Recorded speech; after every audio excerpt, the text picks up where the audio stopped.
have Sid Dobrin, and then we're going to have a debate at 1 o'clock, and then Brian Daniels at 3 o'clock, concluding with an internship presentation at 4:30 in the Pierce Suite.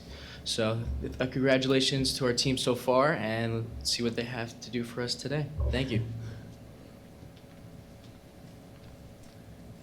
So Professor Mikowski's team will be the first up.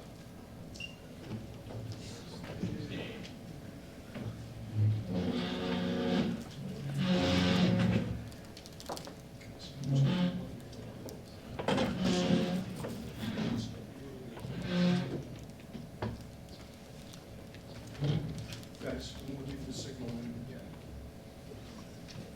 That's not down. Wrong one.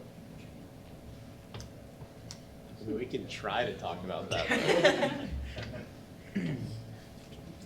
Won't that be a challenge presenting the other group's presentation? That'll be good. Yes, we do.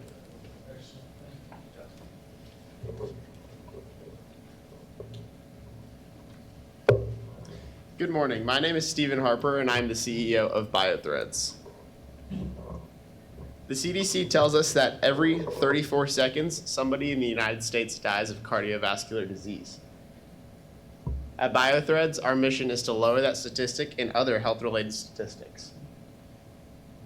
We're going to do that through our technology, which allows users to track important bodily functions such as heart rate, circadian rhythm, blood pressure, respiratory flow, all while wearing our patent-pending discrete monitoring technology. So on the left, we have our shirt that's going to be the mode of transportation for the technology. This is a little model of our technology. It's bigger than, it's scaled up to show a little bit of detail. But on the left, we'll have our Pima cotton shirt. Pima cotton is a material that's used by a lot of the popular fitness brands at the time, like Lululemon, a lot of other high-end brands. And then on the right, we will have our BioThreads technology kind of woven into the shirt. It's going to be removable from the shirt for easy to wash, to charge once a week. We're looking at about a week span for the charge and the battery life of the product. And that'll be right in the shirt, discreetly for a comfortable fit for our users to allow them to track their health daily, consistently, all while being a comfortable fit.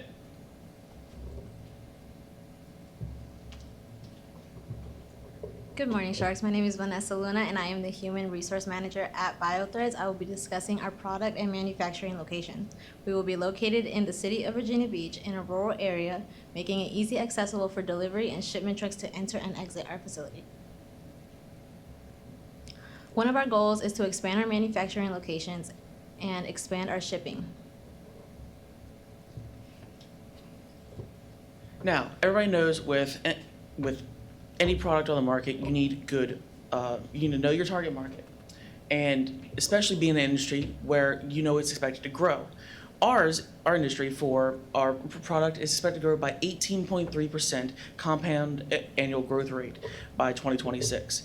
As you can see behind me, Markets has predicted that the industry will go from 6.22 billion in 2020, and it's expected to grow up to 17 billion by 2026. And as you can see behind me here, our target market is for all ages, primarily children and the elderly, because those are the ones who have the most concerning health risks. Once you get into the middling ages, you have more of an immune system to kind of combat certain conditions. However, parents need to know about their kids' health and monitor them, especially when they have a severe condition. And children might want to know about their parents when they're getting up there in age and want to make sure that they can take care of them properly. Our product will allow you to discreetly monitor your children or parents' health with our patent pending app. See, we want to make our product for everyday wear, accessible to all ages, and have the amazingly comfortable fit with the Pima cotton, as well as have various colors so that you can fit any style. Now, like I said, we have an app that we're working with software developers to create. That way, it'll link up with your devices in your clothing, and you can check your vitals at just a glance of your phone.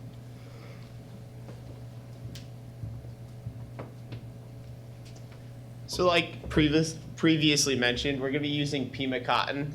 Pima cotton is one of the leading suppliers of Pima cotton in the United States. So we're looking to get them as our main supplier for our Pima cotton. The technology is going to be from a variety of different suppliers once we get that developed. And then we'll be producing all this through the use of commercial sewing machines and everything like that to get the technology into the shirt, and all culminating in our product of BioThreads. Good morning. I am production manager at BioThreads. My name is Gabrielle Hene. I'm going to go over the SWOT analysis today. So with strengths and opportunities, we have that BioThread follows as the only company that market focuses on healthcare. We do have a competitor, Whoop. They focus mainly on fitness, however. We aim to have an accurate and consistent communication with healthcare professionals 24/7, meaning that there's 24/7 to access for our consultants to all your healthcare needs. We are new to the market and will be weak in a market that is extremely active, however. That's like growing like threats such as Whoop. However, we do think that we will be able to overcome these.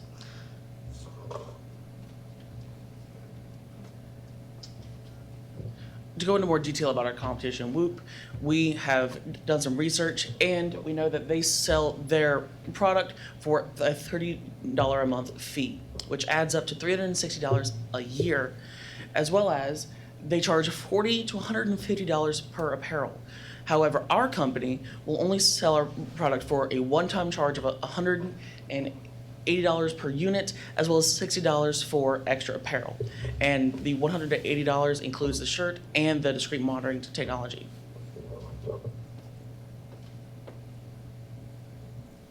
BioThreads is going to be an e-commerce company. That means it's going to provide a completely online storefront eligible for shipping throughout the United States. Good morning, I'm Duda, and I'm the Chief Financial Officer of BioThreads. Our pricing is going to be affordable and accessible for all those in healthcare needs. As Chris said before, we're going to be charging $180 for our shirts with the sensors included and $60 for our additional shirts. If you take a look at our startup expenses, you see that they add up to $52,496, and that will go towards our technology development and improvement, and also towards our opening inventory. If you refer to page 12 of our business plan, you see in our projections that our profits start to be enough to pay for our expenses on month 7, and that's when we break even and start making a profit. For our sales forecast, we plan to sell 75 units for the first 2 months of the company and increase that to 100 units for the next 3 months. By the 6th month, we hope to increase that to 120 units and also start selling our additional shirts. And most importantly, we will decrease our cost of production, adding more profit to our company. Now we know with any good product, you need good promotion. We believe wholeheartedly in our product and its capabilities to help change the future, and thus we believe word of mouth will be our primary form of promotion. For example, if you have a relative who is sick and needs health monitoring, and you see how revolutionary our product will be, you're gonna recommend it to anybody else you know who has similar conditions that need to be tracked, because you'll just see the pure effectiveness of our product. As well as we have social media advertising, Facebook, TikTok, Instagram, etc. Those platforms have hundreds of millions, if not billions of users worldwide. We'll be able to put our product all over the place in maybe not just the US, but multiple countries by advertising through these and just getting our name out. As well as we have more formal forms of advertising, like TV commercials, business cards, billboards. Especially with the billboards, we seek to change them every couple of months so that it's not just the same thing on the side of the road. It'll be new, eye-catching, but still be our product, and that way you have drivers who are going down the highway and they'll still see our product and keep us in mind.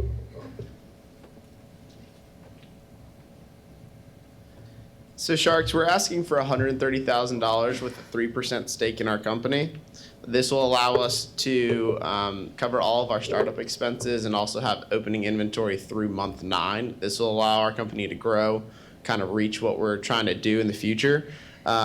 So this is kind of a good number to get us starting and allow us to get to where we need to be in the future. Just a little testimony here. Vanessa's brother, actually, he lives with high blood pressure. So a product for her mom to be able to look at her app and see that how her brother's blood pressure is doing is going to be revolutionary for parents, for kids that have elderly parents, just as Chris said. It's going to be very useful in their lives. So with your help, we can become a leader in the market of healthcare technology, destroy the statistics, lowering the death rate from cardiovascular disease and other health conditions, and put individuals at risk. Take control of your health with BioThreads.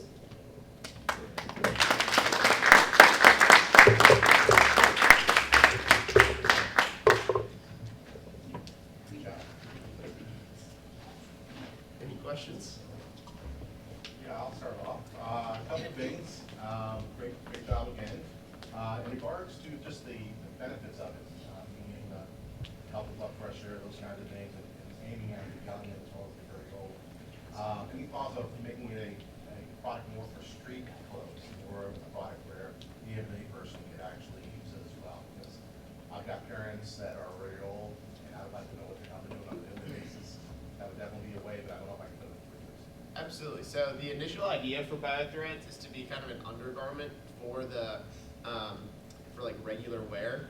Obviously, it's going to have like continuous skin contact to be able to measure those vitals. So we're thinking it's going to be marketed as like an undershirt to wear under maybe a dress shirt or maybe under a sweatshirt, something like that, to where somebody can wear it every day depending on what and it doesn't have to interfere with what else they're wearing. And to piggyback off that, we plan to expand to all different types of clothing, all different types of wear, whether it be formal, whether it be casual, and everything in between, as our company grows. But currently we're focusing on, as Steven said, anything that goes underneath your casual clothing so that it'll be slim fitting, conforming to your arm for a good connection. And that way it's universal as of right now, and then we'll focus on making it more appealing to everybody and for all different types of walks of life. Thank you. Is it meant to be something that I would wear, like, I'm a big guy, right? So is it meant to be something I'm out running in the park? Would it warn me, hey man, you're reaching a point where your heart rate's super elevated? Yes. I mean, obviously I'm running, it's gonna be elevated. Yes, Or is it not meant to be more athletic and not meant to, it's just meant to monitor and? Absolutely. So monitoring and alerting. So that's what we're going to be using the app mostly for. Okay. Is so if you're like you said, running out in the park and your heart rate's getting a little too elevated out of that normal range, Right. you'll get an alert on your phone saying, hey, your heart rate's too high, or maybe somebody living with high blood pressure, if their blood pressure drops below a certain point, they'll get that notification on their phone. We're also looking to grow into the future to get that connected with physicians and doctors that say, those doctors get maybe a weekly report of how their patient's health's doing to keep kind of an up-to-date status on that. How do y'all make money over time with those subscriptions? Is it just selling new units? Absolutely. Yep. Selling new units.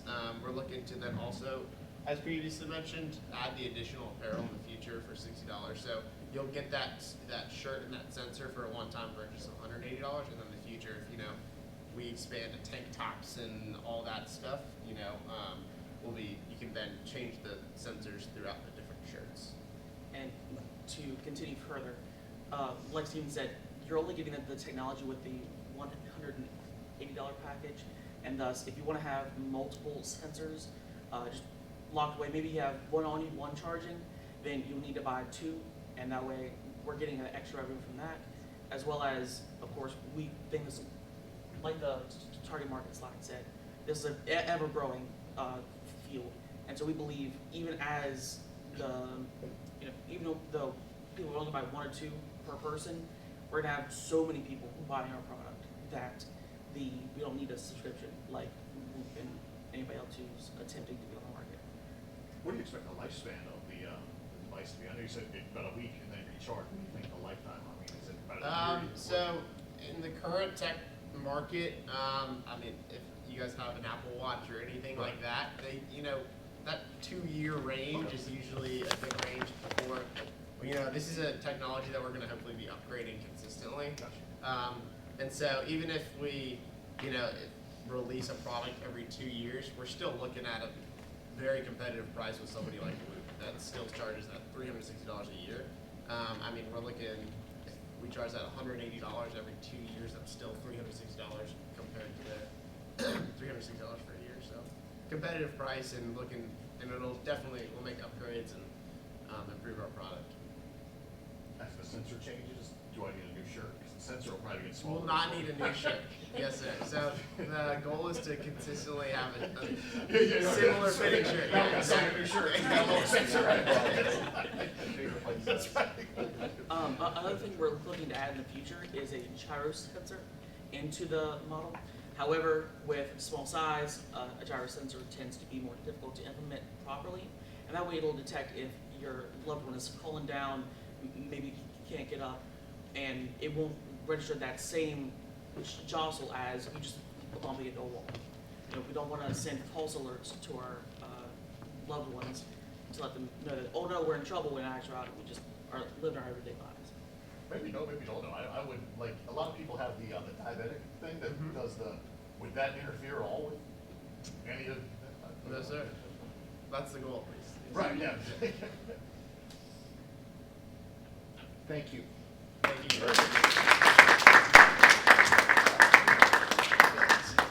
This is just, she's going to be back in, there's a tie. She's going to get a tie right for that.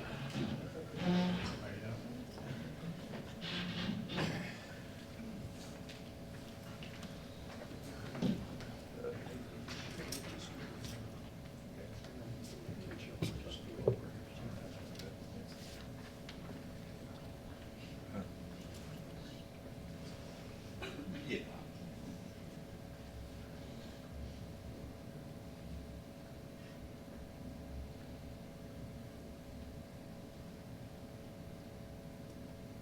Gentlemen, do you have a remote?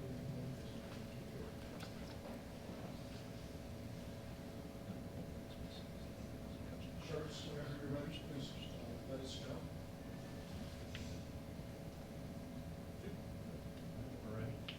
Good morning, Sharks. I'm Brady King.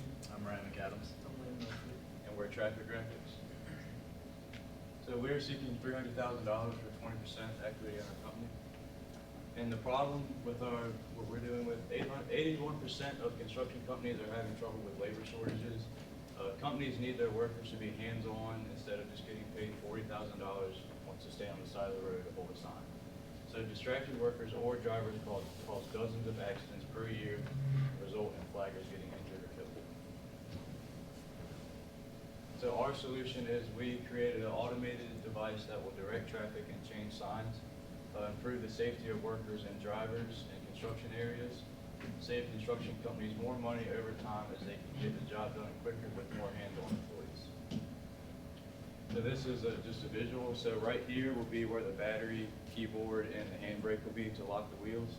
And this pole right here is just for stability. And this screen is where the words will be displayed. So how it works, it's an automated stop and slow sign, but you can change it to say other things like parking lot is full, or if you take it to like a concert, you can say park here, or road closed ahead. And it's solar battery powered. That'll be the backup for the battery that's in the box. If it dies or at night, they can rely off the solar charge. Timers and sensors, that'll be in the future as we get more involved with technology and just trying to get so we don't have to worry about a battery.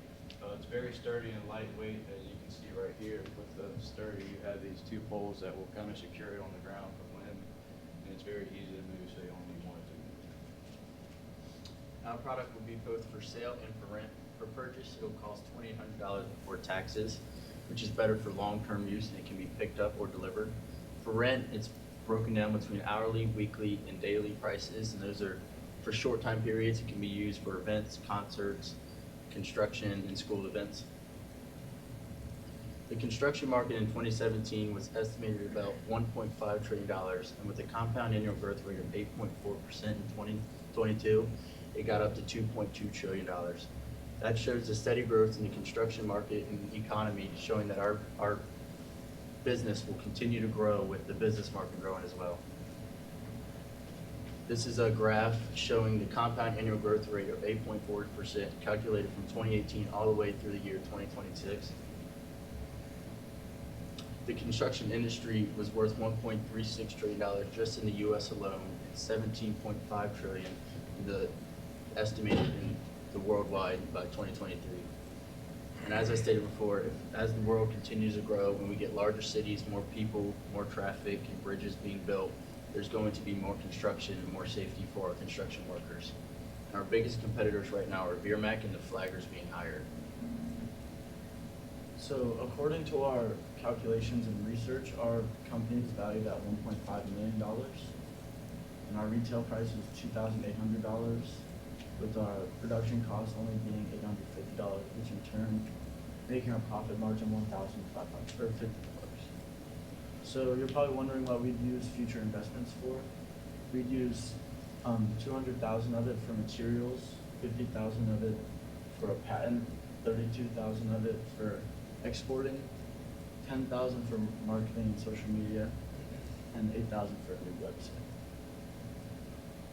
So our marketing plan will be, we'd reach out to future companies, companies in general that would be interested in using it.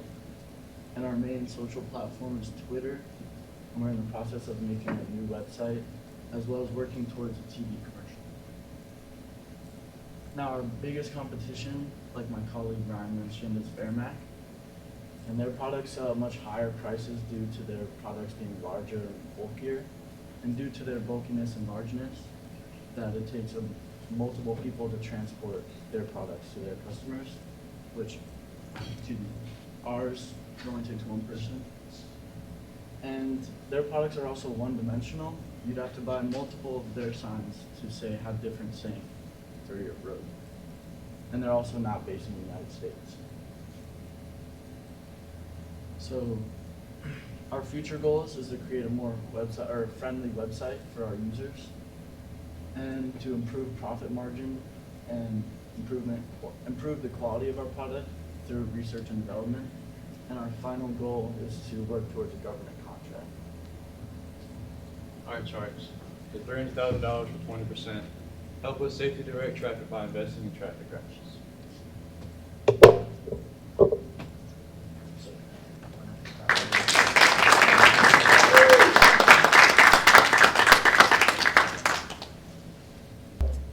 Good morning, everyone.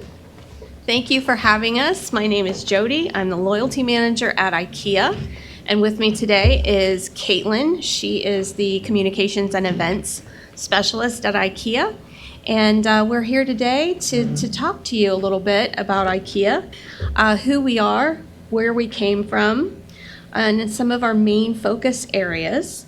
And just by the way, hey is how we say hello in Swedish. So if you ever did not know why we have that on the back of our shirts, is because, well, that's how we say hello. And I'll teach you a few other small Swedish words. I'm not fluent at all, but I will teach you some.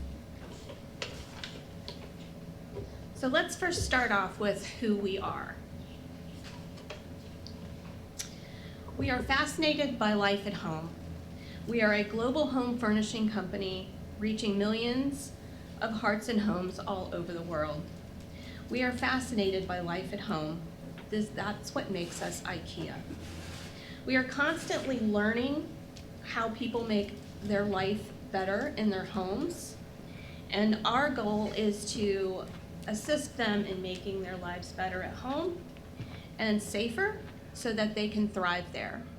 During COVID, we saw that was a big need because people's lives changed in their home, and they needed different updates and so forth. And so we really got to dive in and see what that meant to our customer, so that way we could meet them in that way. Our passion for home is rooted in the IKEA vision. And our vision is to create a better everyday life for the many people. We strive to make our vision a reality through our business direction. We offer a wide range of well-designed, functional home furnishing products that prices are so low that the many people can afford them, no matter their wallet size. Our business idea is brought to life through what we call democratic design.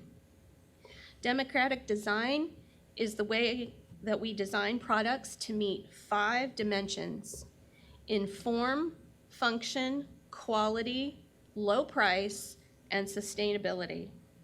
Each dimension is equally as important, so none of the dimensions are greater than the other. They're all equal. We design our products this way because we believe that a good home furnishings should be available to everyone. So I've told you who we are. Now I'd like to tell you where we came from. How many of you have ever been to an IKEA? Okay, so a good number of you. Are you aware that the actual pronunciation for IKEA is IKEA? So that's the actual pronunciation. We have Americanized it. And so IKEA is what we say, and because if I went around saying IKEA, nobody would know what I was talking about, at least in America. So IKEA was founded 80 years ago. We are actually getting ready to celebrate our 80th anniversary birthday by someone that is very entrepreneurial. His name is Ingvar Kamprad. And although Ingvar is no longer with us, his legacy lives on. Ingvar is from a small town in Sweden called Älmhult. He started his entrepreneurship when he was only 17 years old. It was during the Depression, and he knew that he needed to make money for his family. So he started going door to door, selling pens, pencils, picture frames, wallets. And so from there, it just grew. So he started with a mail order catalog, which actually grew into a business, a brick and mortar business. As it expanded, Ingvar decided that he wanted to concentrate on only selling good quality furniture at a low price that all people could afford. So the flat pack, how many of you have heard of the flat pack? No? Okay. Well, the flat pack was born in 1956. It came about when there was someone purchasing this, which is called a softboard, which is a coffee table, and they couldn't fit it into their vehicle. So at the time, the idea struck someone, and they said, let's take the legs off the love-it table, because that's what it is, the love-it table. So it could fit in the trunk of the car. And that is how the idea of self-assembly and flat packing was conceived. It has revolutionized the furniture industry and is a trademark of our business model. So not only is flat packing small and easy to get into your vehicle, it is also very cost conscious. It allows us to get more items on a pallet, which reduces cost. So that is why, part of the reason why our prices are so low is because we are able to cut that cost in our flat packing. So again, softboard is the Swedish term for coffee table, just in case you were ever wondering. And also, by the way, this table, the Lovet, is still available. It is one of our iconic products. We're actually launching for our 80th birthday.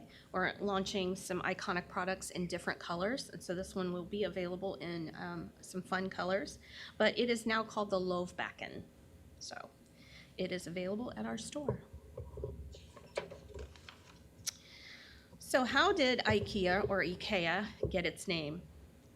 Well, Ingvar, which is the I, Komprod, which is the K, and E is Ilmatered, which is the farm on which Ingvar grew up on, and then Agnard is the village where the farm was located. We've come a long way since our humble beginnings in that small town or village in Sweden. Today, worldwide, we're a global company. There are over 177,000 coworkers working in 482 IKEA stores in 31 countries. In the US alone, we have around 17,000 coworkers working in 52 retail locations, and we have 13 distribution centers all across the country. And you'll see from my map, here's a closer look at our presence. Along with our 52 stores and 13 distribution centers, we also have 14 pickup points. So a pickup point is if you don't live near an IKEA and you place an online order, you can go to the pickup place, much like Amazon and so forth does at this point. So we have pickup points, and we're adding pickup points as actually we speak. We also own 2 wind farms, and we have a 172,000 acre forest with 2 solar parks as well. So really this is part of our commitment to a better future for people and planet. Our vision to create a better everyday life for the many people goes beyond home furnishings, like I mentioned. We're on a mission to create a future that's better for both people and the planet. We have 3 main focus areas. Being a well-known global company, we are able to drive initiatives to help improve some of the many issues that we face in the world today. We have big ambitions for 2030. Together with coworkers, customers, and partners all over the world, we are tackling climate change, unsustainable consumption, and inequality. Our 3 major focuses are: the first one is healthy and sustainable living for the many, and we're going to dive into what each one means. The second is to become a circular and climate positive company, and leading the way as in fair and equal treatment company. So for our first focus area, healthy and sustainable living for the many, which I think many of you are very interested in.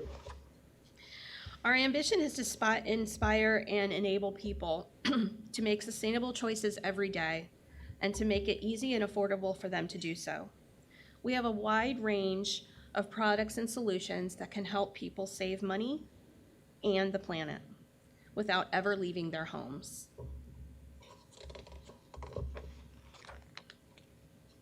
For example, we have energy-saving LED lamps and bulbs. We have energy-saving appliances.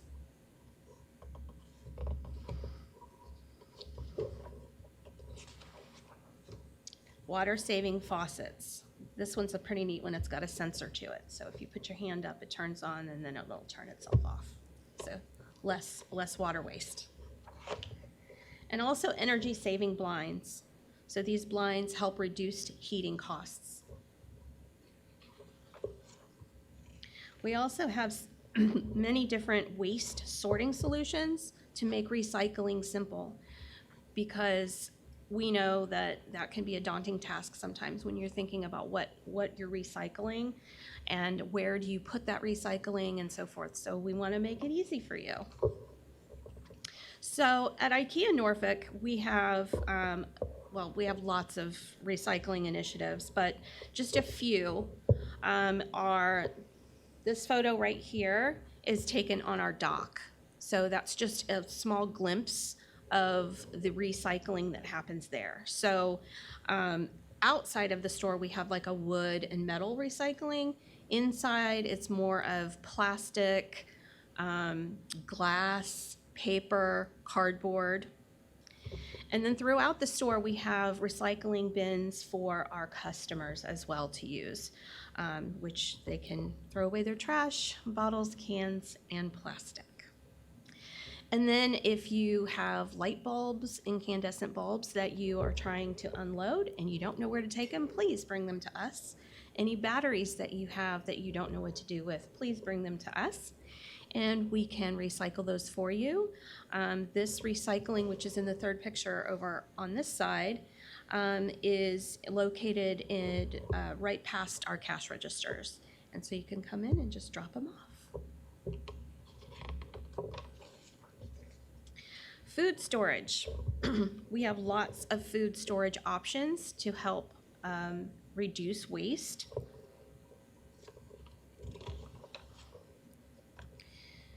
We also offer healthy and sustainable food choices because we feel that food should not only be good for you, but it should be good for the planet. In our restaurants and bistro, we offer a wide range of plant-based foods like plant balls, which are my favorite, veggie balls, veggie hot dogs, which again, that one's my favorite too, that can help reduce the carbon footprint. Also, if you go downstairs to our Swedish food market, you can take those items home with you. We have a nice little food market there that sells all of those Swedish delicacies and plant-based items. So remember how I talked about democratic design. Our products don't only make it easier for people to live a more sustainable life, but the products themselves were created with their environmental impact in mind.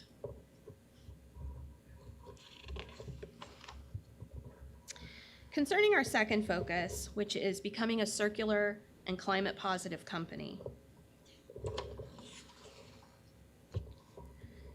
With climate change a visible reality, and with people over-consuming our Earth's resources, we want to help create a more sustainable world.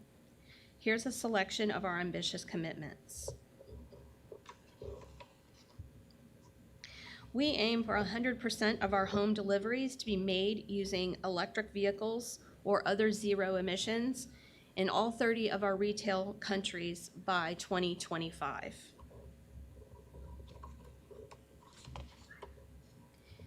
At IKEA Norfolk, we currently have 3 EV charging stations in our parking lot. That's what we opened with. But new and groundbreaking for this June, which will start, we are getting a new charging park, and that will consist of supercharged EV stations that will work fully, like you'll be fully charged in 40 minutes. There will be 6 customer spots for customers to utilize. And then we are also adding to our store a fleet of 4 trucks that are electric, and those would be available to rent. So if you came to the store and you did not have a truck and you wanted to rent one of ours to take your furniture items home, we can do that for you. So again, that's coming soon.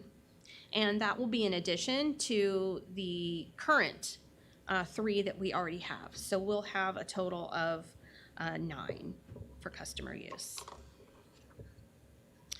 We are also committed to phasing out our plastic from consumer packaging by 2028, because we still have some plastic inside of our packaging, but we are working very hard to eliminate that.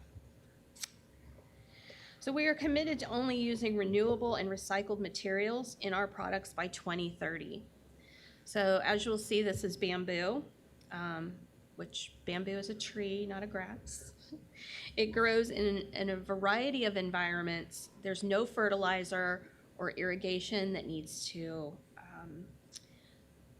be working with the bamboo because it grows really fast and it rarely needs ever replanting. It grows up to 1 meter per day.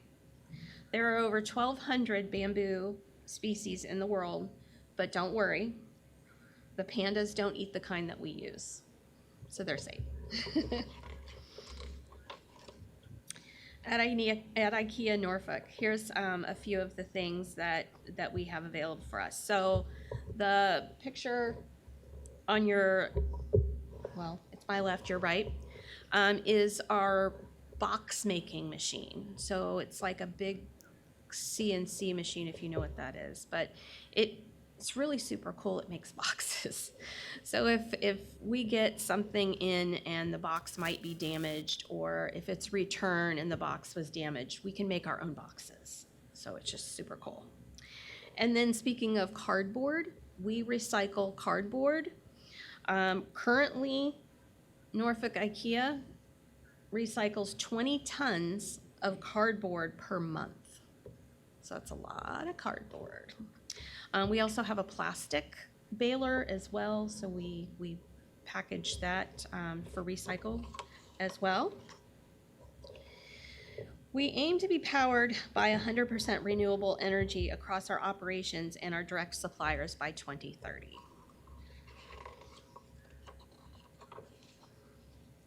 And we also aim to be circular by 2030, which what that means is that we'll design all of our products from the beginning to be repurposed, reused, resold, recycled, generating as little waste as possible.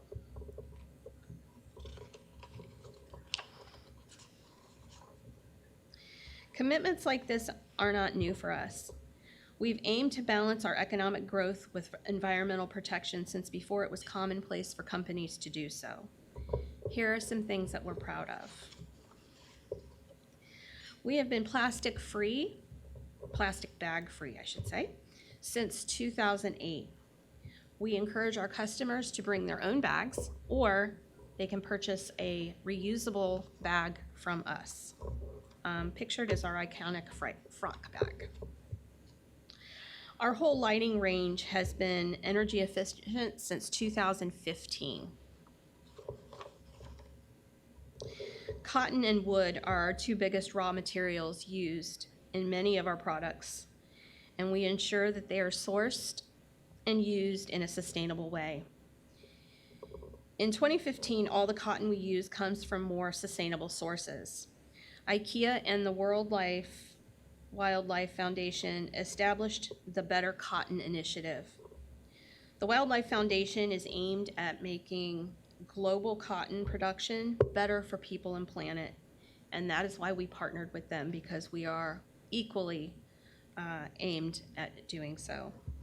It's been a 20-year partnership, and we have that shared interest. So the cotton, what this means is it's recycled or grown with less water, chemical, fertilizer, pesticide. So what that does is it increases the profit margins for the farmers. We want sustainable cotton to be the norm for the entire industry, not just IKEA. We work together with the FSC, which is the Forest Steward Council, to eliminate forest degradation and deforestation, and to promote the importance of forest management. Today, 98% of the wood used for our products is either FSC certified or recycled. We source our wood from over 50 countries. Our primary wood that we do resource is pine, birch, beech, and acacia. Every piece of wood that is cut and shaped for our furniture is on purpose. It reduces waste, but maintains quality. So there's less waste when we cut it the right way. We phased out all single-use products like straws, plates, and freezer bags from our home furnishing range in 2020. The plastic that we do have, I will tell you, it's made from corn, sugar beet, and sugar cane. So don't eat it, though. We also have a program not many people are really familiar with. It just launched in 2021, I believe it was. We call it the Buyback and Resell Program, and this is great for college students. To extend the life of our products, we offer a buyback and resell program in the majority of our stores. If you are looking to retire any of your IKEA furniture, that is wood, no upholstery, we will buy it back from you. Just bring it to the store. We'll buy it back from you, and it will receive a second life. Customers, you would receive a store credit, and then we resell that item in our as-is department for the amount that we paid you back for it. So really, it's a win-win-win situation for the customer, for IKEA, and the planet. Thanks to investments in wind farms and solar panels for the last several years, the amount of renewable energy that we have produced in the U.S. has far outpaced the amount of energy that we have used in our locations.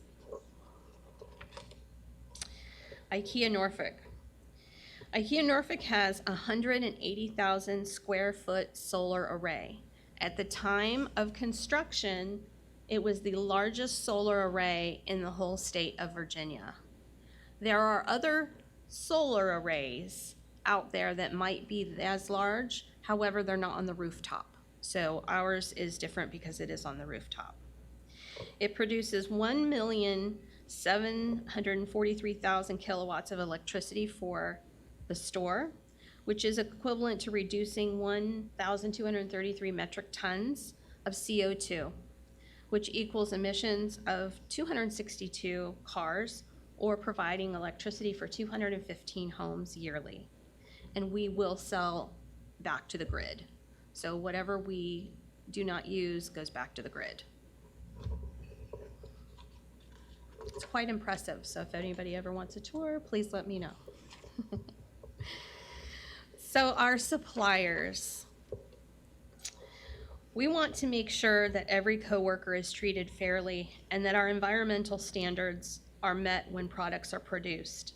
One way we ensure this is through our supplier code of conduct called IWay. Launched in 2000, IWay ensures a safe and healthy work environment and prevents pollution to air, ground, and water. IWay also ensures at least minimum wages and overtime compensation for workers. All IKEA suppliers and service providers must comply with IWay. Those requirements must be met prior to us working with them. So we will not work with any organization that does not meet those requirements.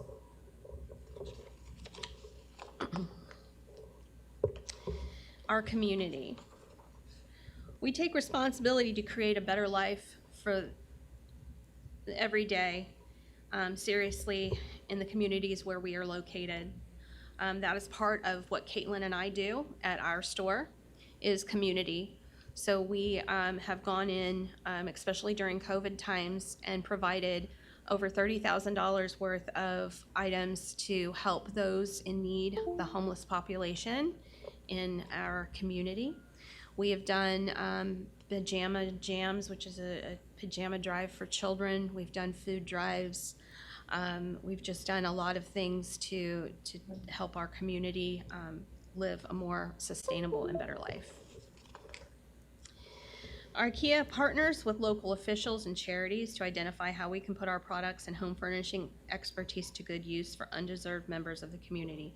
So our recovery department, our as-is department, we are partnered with a company called Goods 360. So which means when, say, a customer returns something back to the store, like a textile, we can't resell that textile. So instead of recycling it in just, our recycling, we collect those items for a company out of Newport News that will distribute them to the homeless and other folks in need of those items. And they pick up monthly from our store. So we put those products to good use. From remodeling homeless shelters to LGBTQ youth, to hosting community food drives and collecting toys for our underprivileged kids. We aim to make a meaningful contribution and be a reliable partner in our local communities.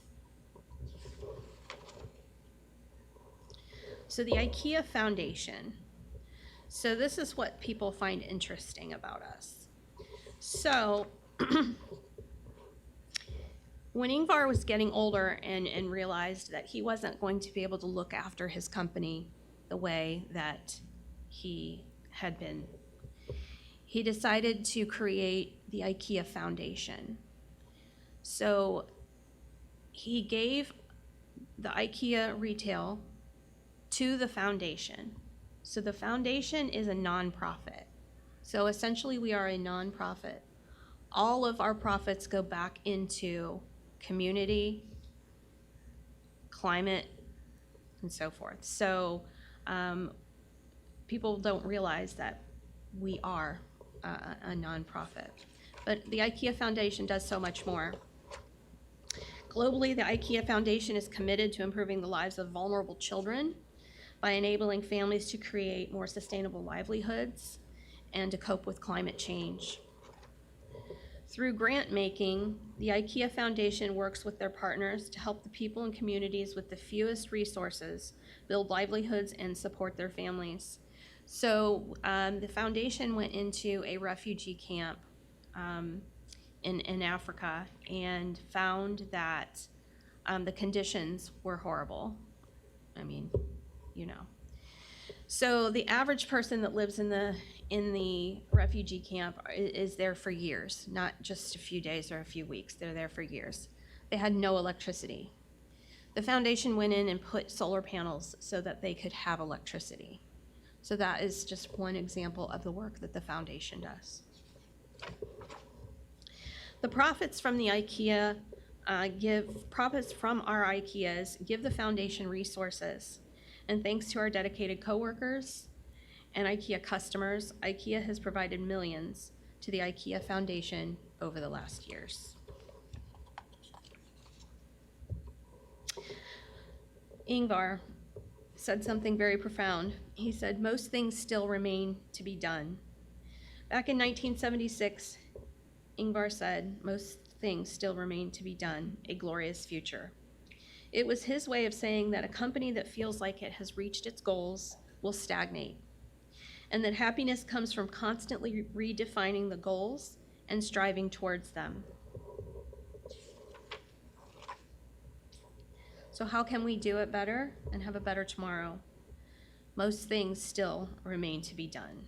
Was true in 1976, and it's still true today. We understand that we will only move ahead by always asking ourselves, what we're doing today, could it be done better tomorrow?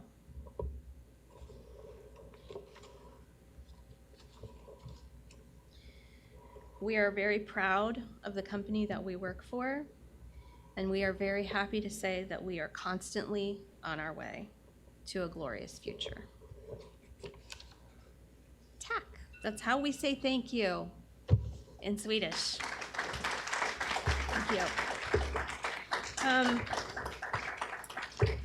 Does anyone have any questions? Yes.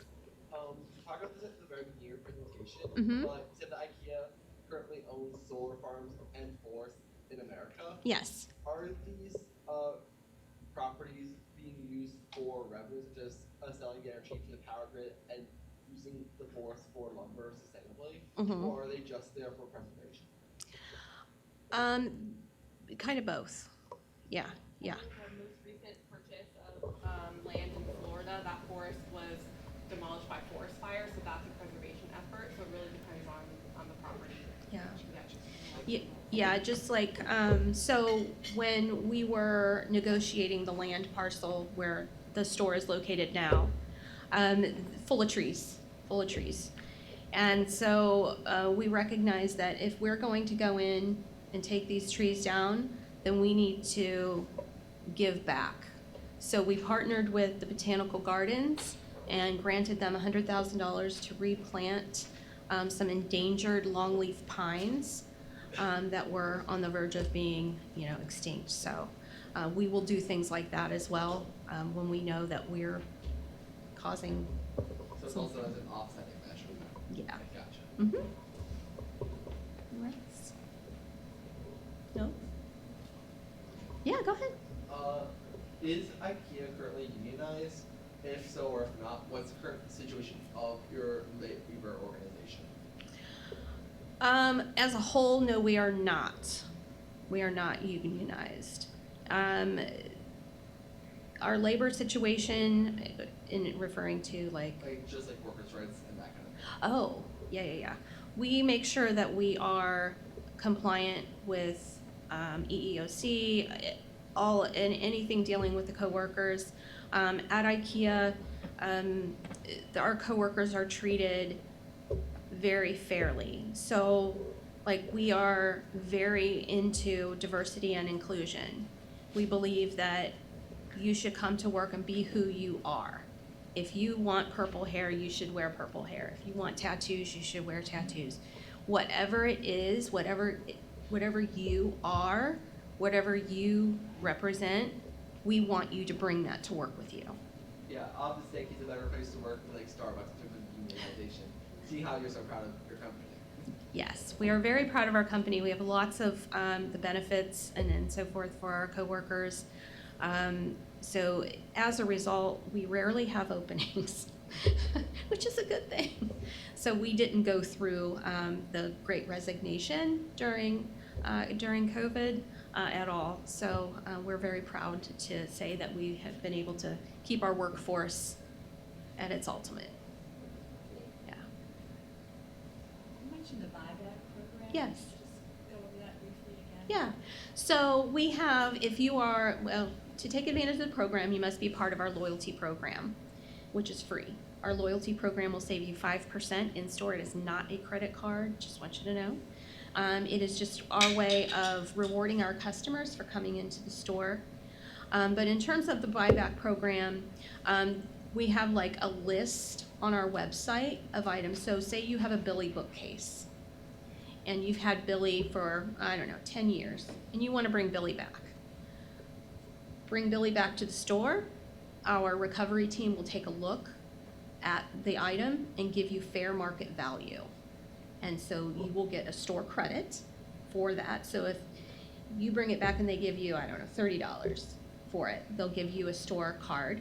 And then we will take that item, put it in our as-is area, and sell it for $30. So we are not making any profit off of it at all.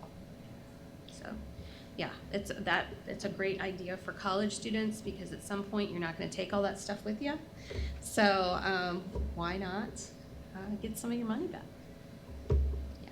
Yes. So when you said the IKEA, like you're talking about the IKEA Foundation and like how like helping the communities and Mhm. like that's like a not-for-profit. So is that like just like the vision not-for-profit or like full companies like not-for-profit? Like foundation like kind of separate or all kind of building together? Well, the foundation owns the retail sector. So any of the profits that come from the retail sector goes to the IKEA Foundation so that they can reabsorb those funds into helping communities. Yeah.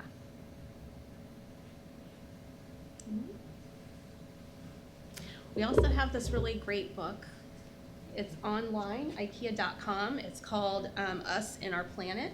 So if you're interested in learning a little bit more about some of our resources and anything dealing with that, please download the book. It is free on our website.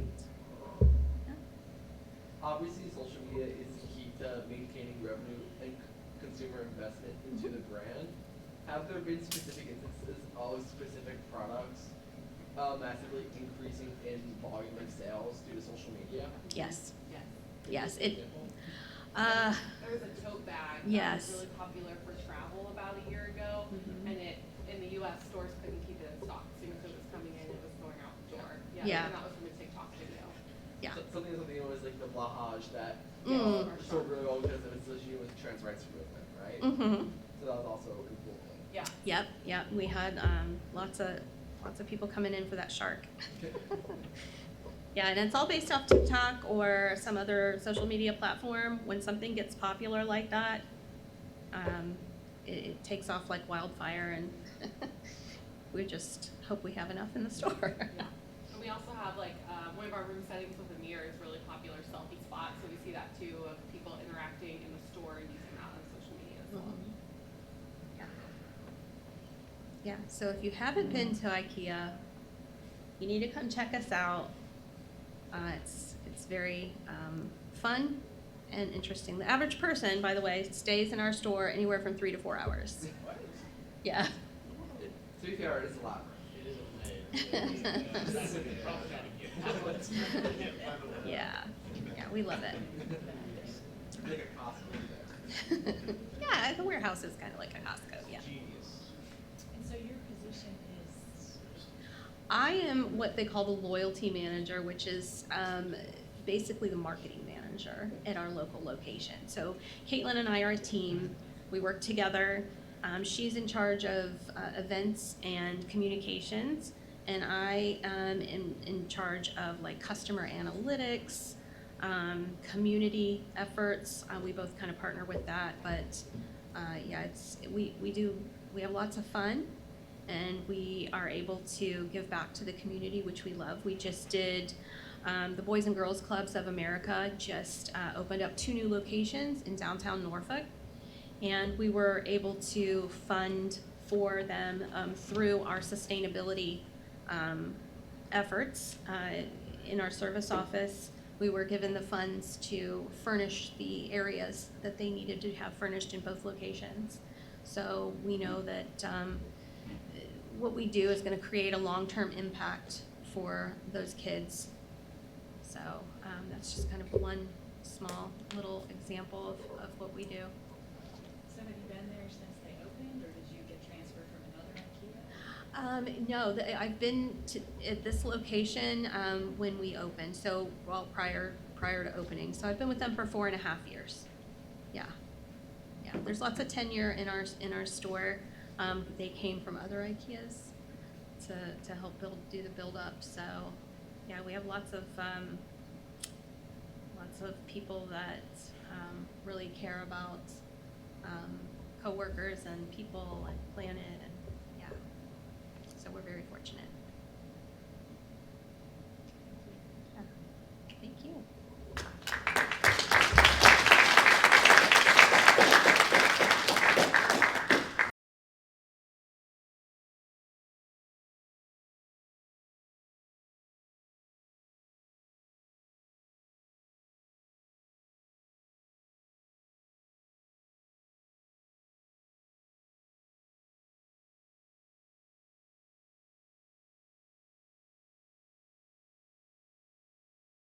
Alright guys, it's about that time. If you would please take your seats and give me your attention.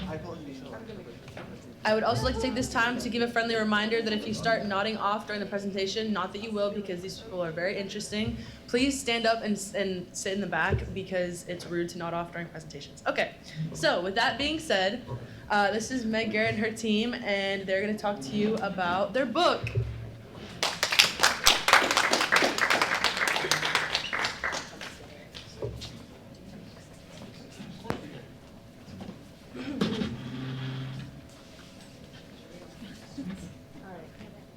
We're new, so let's figure this out.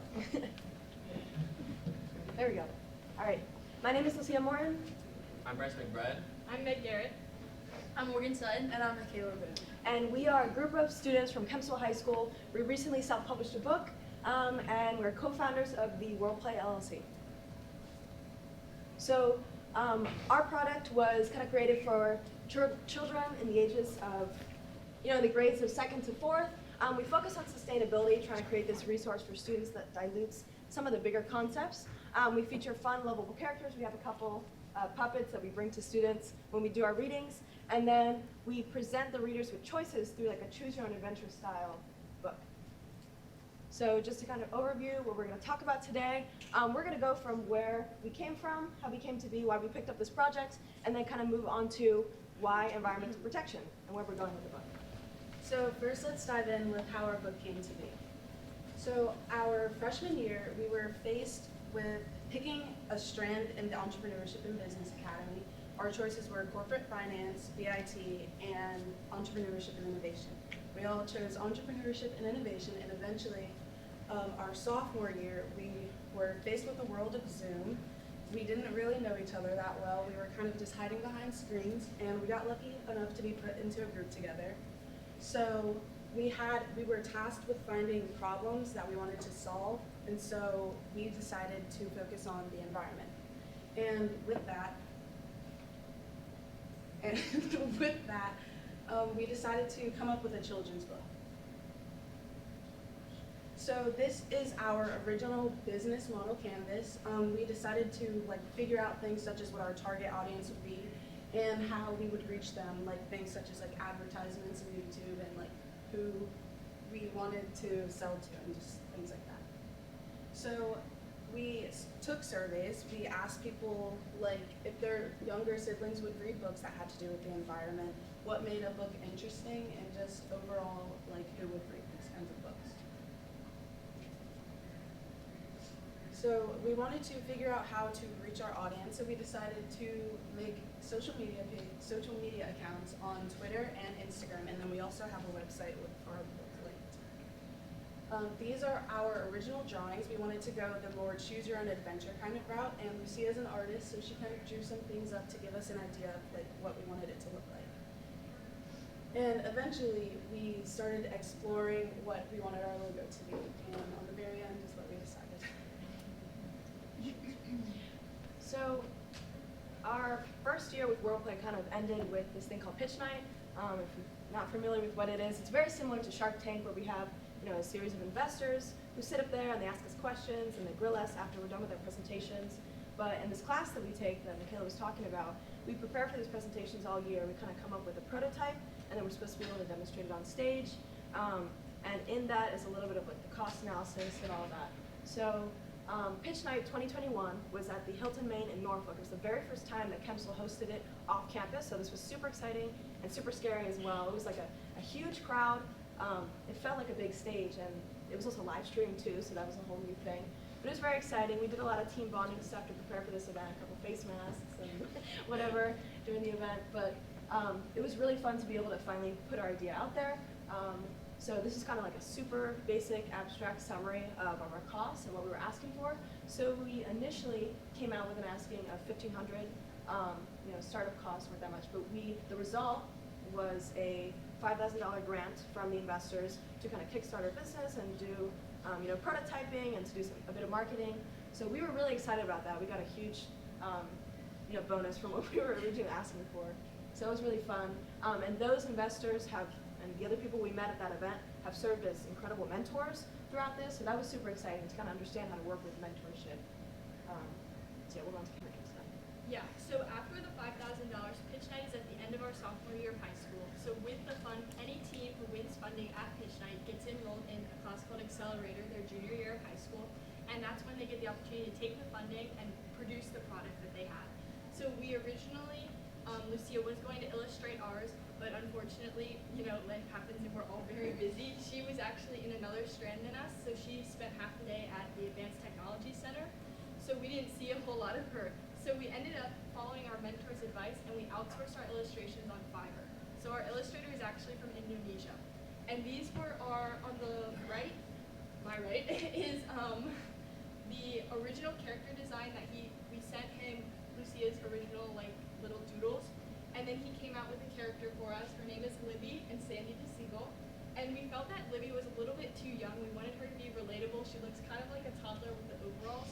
So we actually, we communicated with him and we got him to change Libby to make her a little bit older. That way more, elementary schoolers, like 5th graders, could relate to her. So then we moved on and we had our story written when we entered Accelerator our sophomore year. And so this is more with the illustrations. We sent kind of what we were looking for on each page to the illustrator because we had to tell him exactly what he wanted so he could create it for us. So these are two sample illustrations.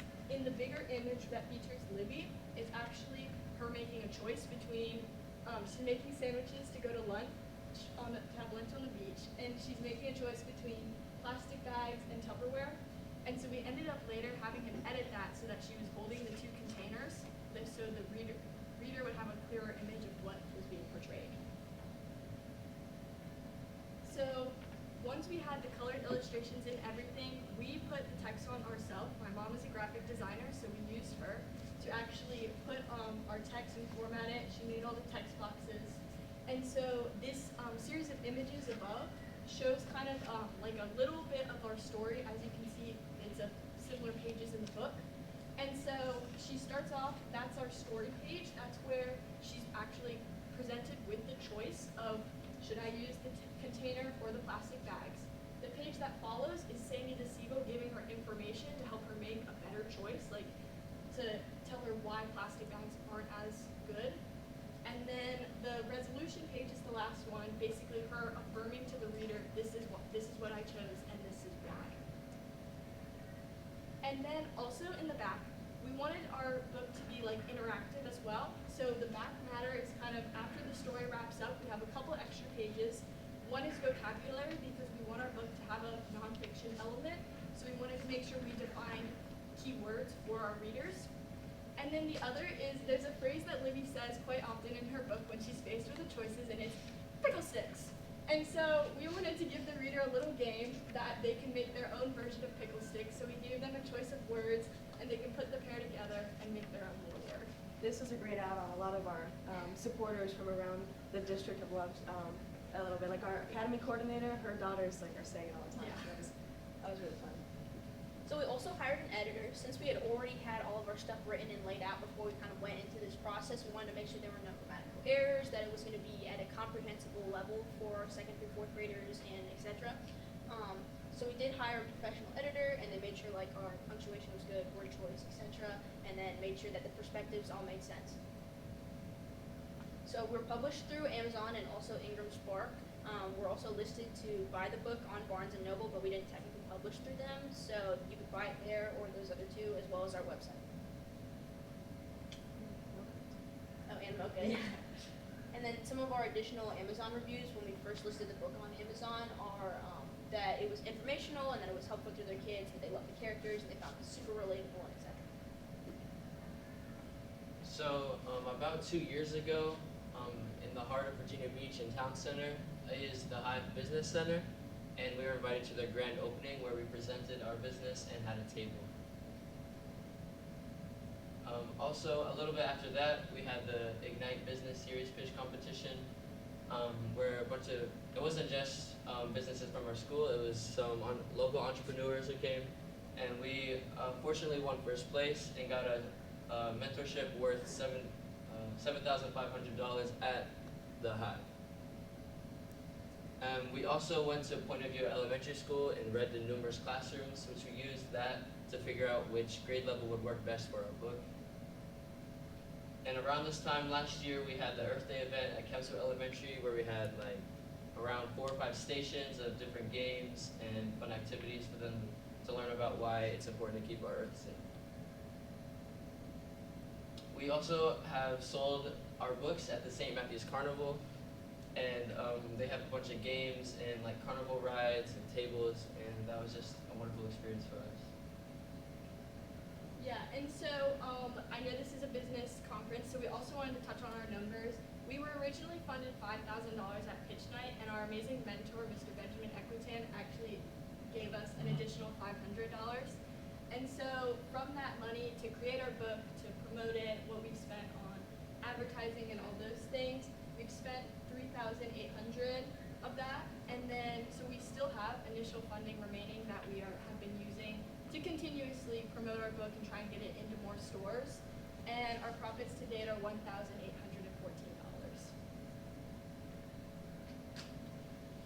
And then here's a breakdown of where we sell. So we self-published originally on Amazon, and they sell our paperback. And also we had to go through Ingram Spark to publish our hardcover, which you all have in front of you, because Amazon does not do hardcovers in the size we wanted.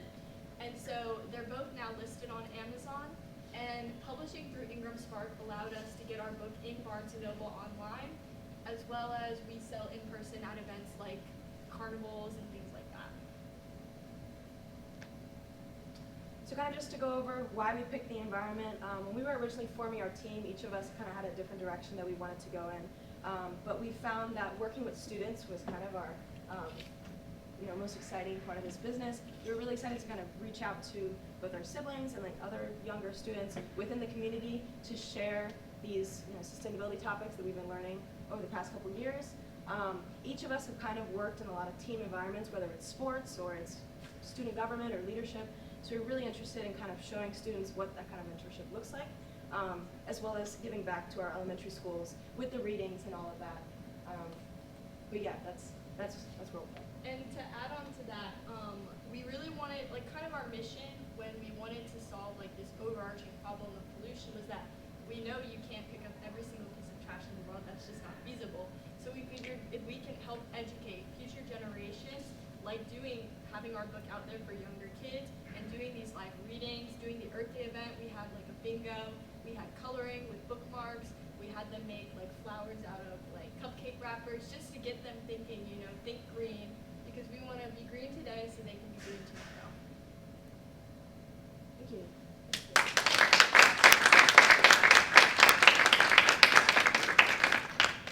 And if there's any questions, you can feel free to ask us. So obviously you chose to self-publish. Is there a reason why you decided to partner with a major publishing firm such as HarperCollins, Penguin, or Scholastic in order to make sure to maximize your reach to other regions besides Virginia Beach? Yeah, that's a great question. We chose to self-publish because we wanted to have, keep most of our profits, and they do take a large in a book, you don't make a large profit margin already, and so we wanted to maximize our profits, and we thought that we would be able to reach out to them later now that we've been published. It was also one of the quickest ways to get off the ground once we had our book done. Self-publishing through Amazon is really efficient. So I'm assuming you guys are like all going off to school next year, right? Are you planning on like continuing to work together, or are you kind of content and being like, we did a good thing, that's awesome? Well, we're still working on our exit strategy a little bit. We are going very separate ways, so likely we're not going to be doing the same kind of stuff that we did here. But one of the concepts we proposed is kind of giving off this business to one of the younger teams at Chemsville, because there's new teams every year that come in and inherit old funds or inherit old concepts, so that was one of our ideas. But yeah, building on that, basically each team's, the teams that don't get funded at Pitch Night don't move on to Accelerator, so we were going to look at those teams and see if any of them would want to take our remaining funding and bring that into the Accelerator with them. Yes. From the looks of it, I mean, your impact on the community looks pretty grand. Has there been any influence or any encouragement through Kingsville High School for what you guys are doing? what do you mean by?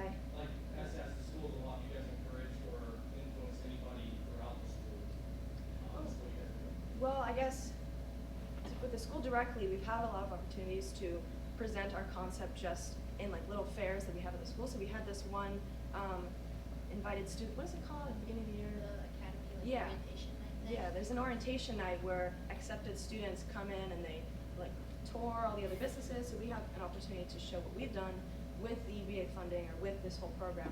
So that's been a good way to kind of showcase and share what we did. We've done a little bit of mentorship with some of our teams. Like I know Morgan and we have younger siblings in the program, so we kind of help them with that. But most of our work goes back to the elementary schools. Yeah. Also, Kempsville High School is really, and a lot of the teachers there, they helped connect us with those elementary schools because they were feeder schools into Kempsville High School, so they helped us connect to those schools that we were able to do the readings at. Our community as a whole has been super supportive of our book. Like we see teachers from a bunch of different schools, not even elementary schools, maybe middle schools too, that are buying and reposting and leaving reviews. So it's been, our community itself is super supportive of this work. It's definitely very interesting when you walk into Walmart and some 8-year-old comes up and goes, "You're that book with that bird in it," and you're like, "Oh yeah!" So I feel like it's refreshing to interact with new kids, new faces, remember them from this or that, etc. Has this project and its success changed any of you guys' future paths or I never thought that publishing would be this feasible. I didn't think that you could do this as a high school student. So definitely, I'd love to do another project like this again. Yeah, I just had a scholarship that I was applying for school, and one of the questions it was what is a current fact about your life that would most surprise your younger self? And I wrote about becoming a published author because it was nowhere on my radar prior to this. And I know myself, I'm going to study forensic biology in college, but it definitely helped like draw me more into science. And so I've always loved science, but this also like kind of reinforced that. I know for me, I always enjoyed working with kids, and so like throughout this whole process, I was like kind of deciding my major, and I ended up going with exercise science. I was like, that's cool, like I like physical therapy and stuff, and then throughout this process, it kind of made me realize that I want to specialize in like youth athletes and kids, and like making sure that they don't get like hurt or anything before they get to like an older age, and just being able to have that conversation with them, have that connection, have that relationship. Yeah.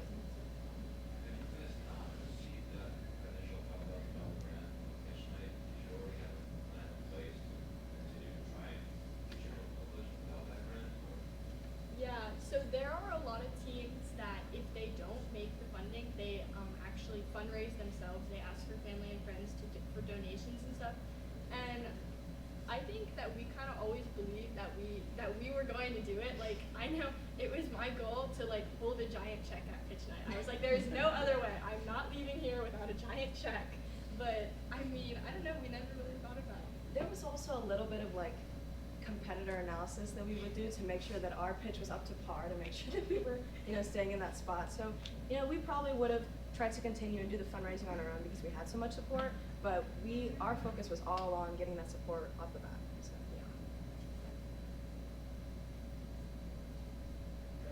yeah. Thank you so much.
Studies emerging writing technologies and was named the digital thought leader by Adobe.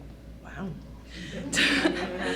Tobin is a member of the Florida Institute for National Security. His latest monograph, Blue Eco-Criticism and the Oceanic Imperative, initiates a conversation about blue eco-criticism, critical, ethical, cultural, and political positions that emerge from oceanic and aquatic frames of mind rather than traditional land-based approaches. His previous book, Fishing Gone, Saving the Ocean Through Sports Fishing, examines the future of the world's oceans. In conjunction with the Florida Institute for National Security, he is currently working on a new book about oceanic protein security.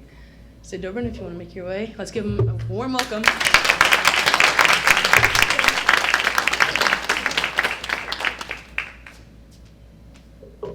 Hi there. How are we doing today? Great. It is so weird to be here, I gotta tell you. Thank you for that great introduction. Thank you all for inviting me. It is great to see a lot of you I have not seen in forever. Wow. This is supposed to work, but I've been warned it may not work, and I'm going to use this as a guide, because otherwise, as those of you who know me know, I will start talking, and tonight, after the sun goes down, I will continue to talk. particularly about the subjects I want to talk about today because I'm so entrenched in them right now that they're just perpetually on my mind. So the talk I am going to give today is Protein Wars, and I'm going to talk about that, but I want to tell you how I got to Protein Wars to give you some context because it ties into some of the other stuff I'm doing, and it ties into what happened here, okay? So let's see if this works. I was told to be patient after one click.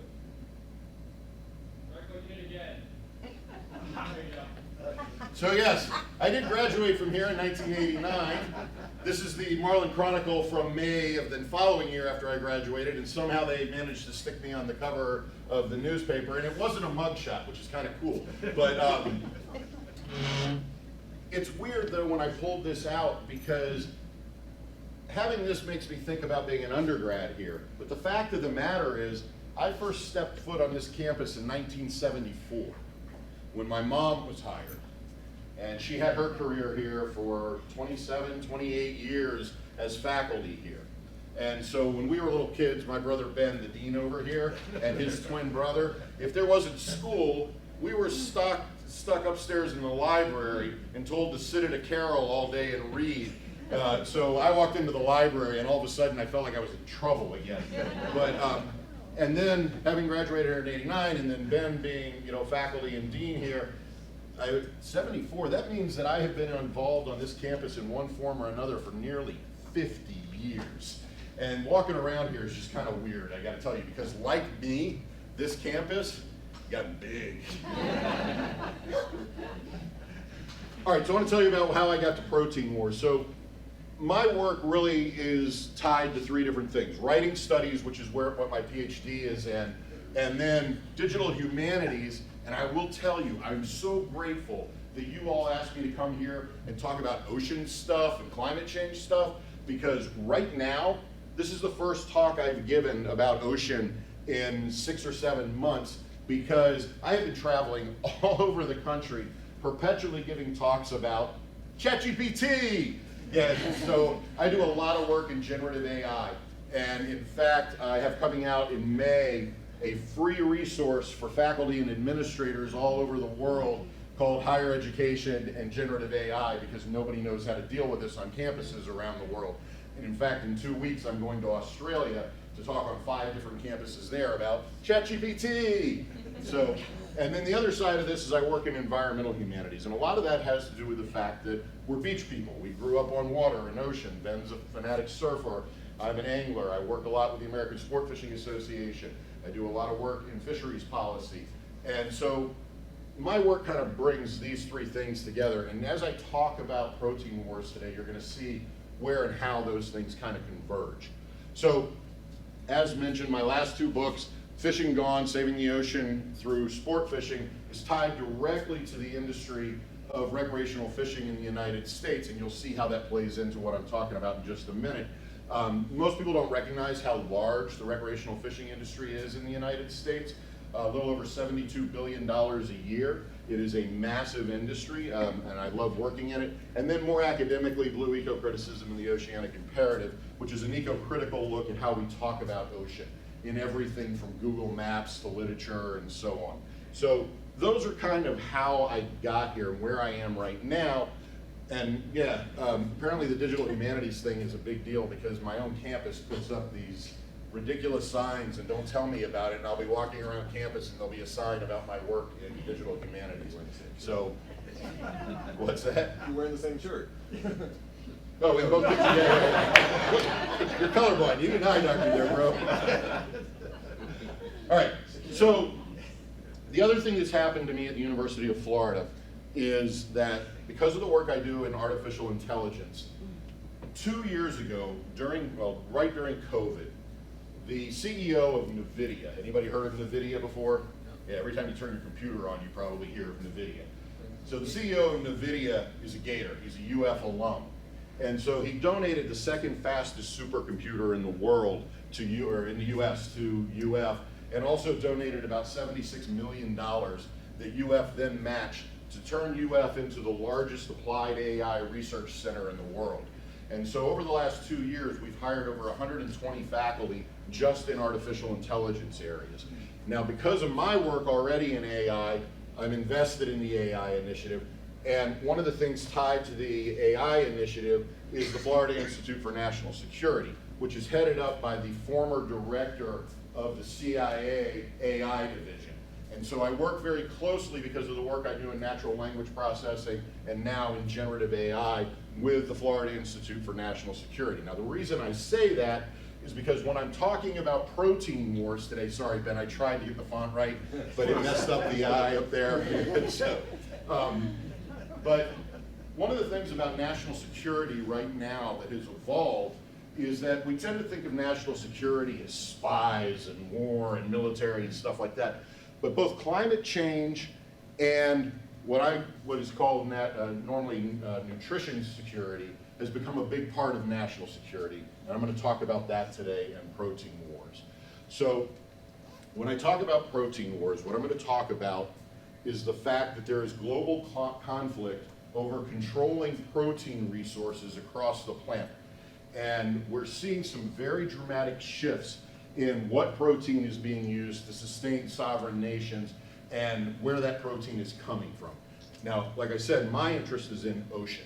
And so what I'm going to talk about is where our ocean proteins are coming from.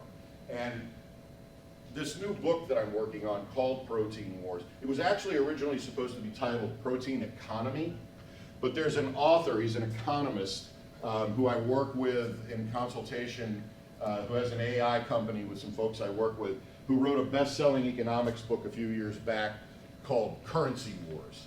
And he took me aside and said, don't call it protein economy, call it protein wars. People like wars more than they like economy. So he gave me the advice to shift the title of the project to that. And there are some AI tie-ins, because I'm working with some very large data sets in this project, but I'm not going to talk about that boring stuff.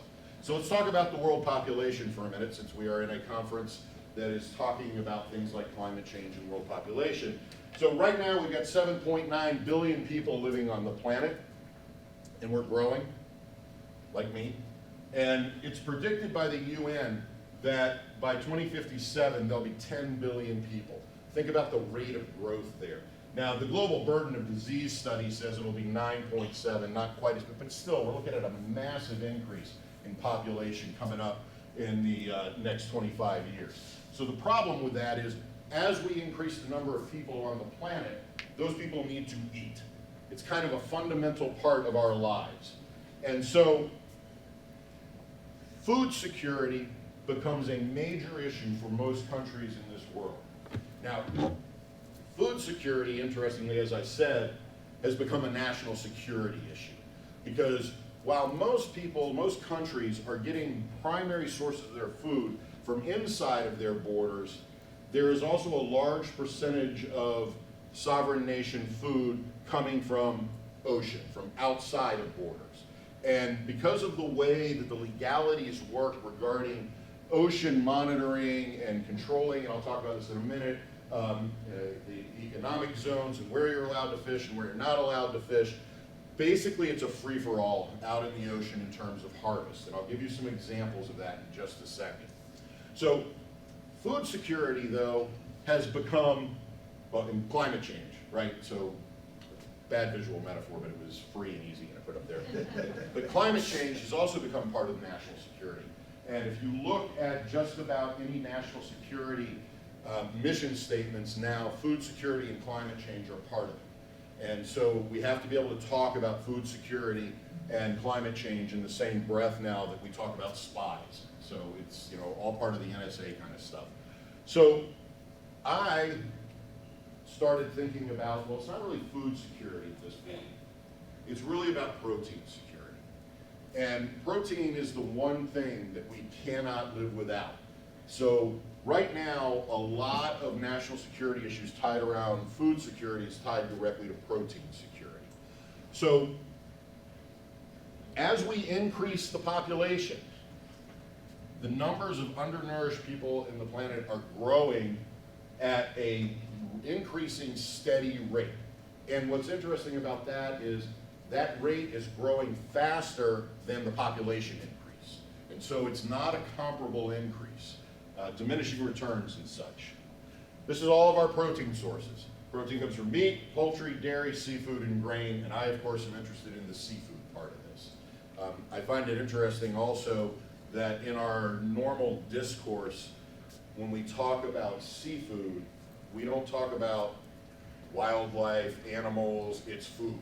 That's how we look at the sea, and we have for, as I'll show in a minute, we have since medieval times, that what's out there is food.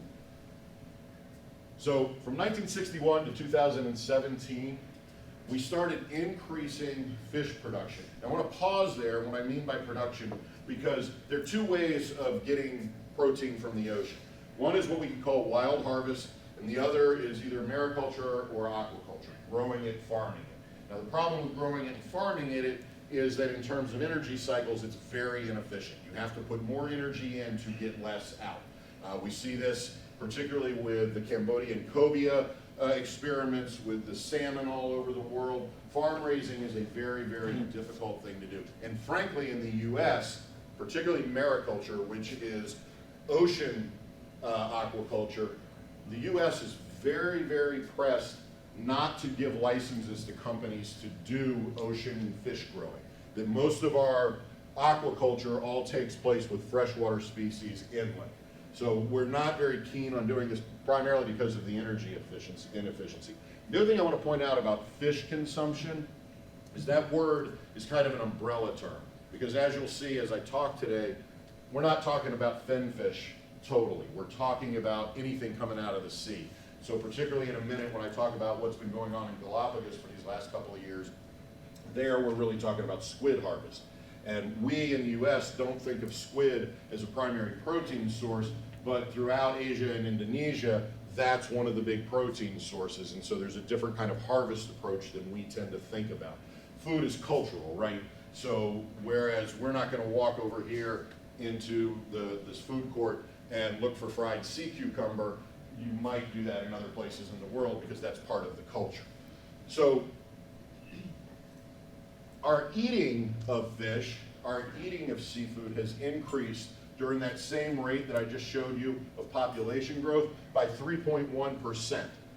That's growing twice as fast as our increase of other protein increases, right? So we're doing more fish, more ocean, than we are land-based food increases as the population grows.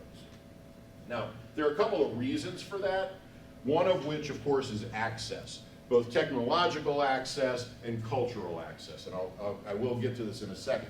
But harvesting ocean, up until about the 1200s, was really an impossible task. We didn't have the technology. And then we started inventing things like deep-sea trawlers.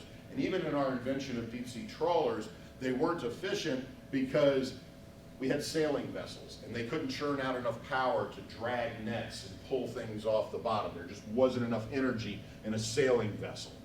But since 1961, we have increased our fish harvest globally at such a scale that right now we can't keep up with that. It's just not going to work. So during that same period, like I said, other animal meat only increased by 2.1%. So there are also, going back to that notion of protein economies, there are also some connections between where we're getting our meat and our poultry and those sorts of things. And the example that I look to in detail in my research is that about 10 years ago there was a drought in Africa that killed off 60% of the cattle population in Africa. What do you think happened to seafood production during that drought? Exactly, it skyrocketed.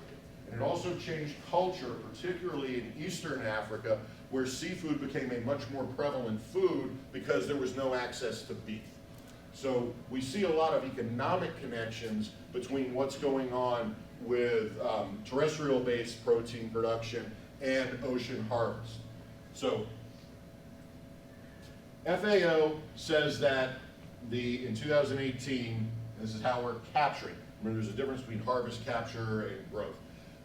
That we're pulling about 179 million tons of stuff out of the sea every year, and that's about $401 billion worth of seafood every year in US dollars. Now, I'm not going to talk about it in detail here, but there's something really interesting about these statistics.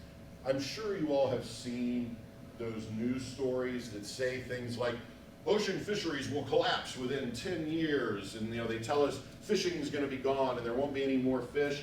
Well, a lot of that research is actually very problematic, because what it does is it works on concept of scale, and no, that's not a fish pond. That when they measure an over-harvested area, the original data that was used was gridded out systems on the ocean that were a mile square. And if 1 point of that mile square was fished, then that entire square mile was counted as being harvested. But what happens if you reduce the scale and only measure in, I don't know, 1/10 of a mile, 100th of a mile, and now all of a sudden in that 1 mile square, we're only fishing in 1/10 of it, and 90% of it is not fished? Well, that changes the rhetoric of whether or not we're overfishing or not. And so, of course, who wants the scale to be really big are those with vested interest in ending fishing. And of course, the industrial fishing industries want us looking at very small scales, because that looks like they're not touching anything. So part of it is a research problem, and part of it is a data representation problem as well. So of that 179 million tons, 156 million tons go straight to human consumption. So what about the remaining part of that? And in this region, you all should be very aware of this, because you're sitting, what, Ben, 50 miles off the river, Rappahannock? I mean, it's in the bay. It's right off the bay. Right So Omega Protein, heard of these guys? Right, so we're harvesting an unprecedented amount of menhaden out of the bay and out of the Rappahannock that nobody ever eats. It's ground into fish meal, and fish meal is used for things like fertilizing other protein sources, or it's used in fish farming. And in fact, last year, through the American Sport Fishing Association, Congress started debating for the first time to limit what of these bait fish, menhaden, pogie, all the others, how much could be harvested, because we never monitored it and we've never regulated it. And what did Omega do on the bank of the Rappahannock is they picked up and moved their base of operation to Texas. They're still operating here, but for the first time in US history, we've got a Congress that said we need to look at those base level fish like menhaden as well. And so part of that stuff that we're not eating is being used in fertilizers and things like that, but that's still an unregulated harvest that goes on perpetually. All right, so here's the problem with all of this. If you are a cattle farmer, if you're a grain farmer, and you harvest your grain or you slaughter your cattle, what's the first thing you're gonna do with the space that you've emptied up? You're gonna replant, you're gonna birth some more cows, and you're gonna reproduce. What happens when I pull something out of the ocean? How am I reproducing that? We're not. And so part of the harvest issue here is that this is a non-replenishable resource, that nature can only replenish at a certain rate. But if we're harvesting faster than that rate, what's happening to the ocean protein sources? They're rapidly depleting. Now, China is the leader in fish production. I'm going to talk about China in a moment in detail. So 35% of total global fish production, harvest and all that, is coming out of China. And again, fish doesn't mean fin fish only. They're harvesting all kinds of things, squid in particular, and I'll talk about that as I move through this. So after China then, we look at all the Asian countries. They claim and control 69% of the total global fish production. Now, what makes this problematic isn't that they're taking so much, but the majority of it is what we call IUU fishing. And it's, now I said it, now I'll never get it right. It's illegal, undisclosed, and unmonitored fishing. And so what it is they're taking whatever they want without paying attention to any global regulations or any sovereign nation regulations. It's just wholesale harvest. And a lot of it, because it's illegal, is being done in ways that go counter to how we're supposed to be monitoring ocean harvest. So The other 31% in total come out of the Americas, about 14%, Europe 10%, Africa 7%, and then Oceania 1%, which I always find interesting. You would think Oceania's fish desires would be higher, but they're not. It's not a fish-eating culture. So this is where the wars come in. Now, I'm not going to talk about this. So this poster is actually from World War II, United States. I've got a large collection of these that fishing in the US during World War II was a huge economic factor. And there were entire propaganda campaigns, and there's one artist in particular who, and I'm blanking on his name, but interestingly, he later would become one of the main illustrators for the Golden Books. Everybody remember the Golden Books when you were a kid? Right, he was one of the main illustrators back in the 1930s and 1940s. So US used to run these campaigns that said fish is a fighting food. We need more, because when we learned canning and fishing, we were dumping cans of sardines and things like that on our soldiers all over the world as their primary protein source. There's some really great posters in this collection. Some of them I could not show because they are racist as hell, but there are lots of these posters that made giving rights to US fisheries beyond their legal rights during World War II was part of a big propaganda campaign during World War II. And there was actually a moment at which Congress had a debate about whether or not to nationalize our fishing industry and make it government run during World War II. And so, kind of an interesting political move for us to think about. The government needs to take control of the fishing industry rather than having it competitive. Now, I'm not going to talk about it today, but we're going through a very similar argument right now in terms of a nationalization through what's called the nation's catch shares program, in terms of who has rights to harvest in the U.S.'s oceans. Really interesting stuff, but way more than we need to get into today. So, protein wars or fish wars have been going on. We have records of back to the 1100s. And we don't talk a lot about this in our history programs when you're in elementary school, but a large part of New World exploration and then a large part of the Revolutionary War is because there were wars going on all the way back to medieval times between France and Finland over cod rights. And this is something that has not stopped. That we are perpetually seeing military action taken over oceans where they are fighting for rights to harvest herring and cod in particular. So explorers initially went to the New World north of here in Canada and Newfoundland, those areas, because there was a cod fishery there and they could get cod without having to have the fights between Spain and Norway and France and England. This was a new opportunity to get protein. And we have all these documents from Parliament, all the way back to early political systems of debates about who has fisheries rights. And this has been military conflict since we started commercial harvesting in the 11 and 1200s.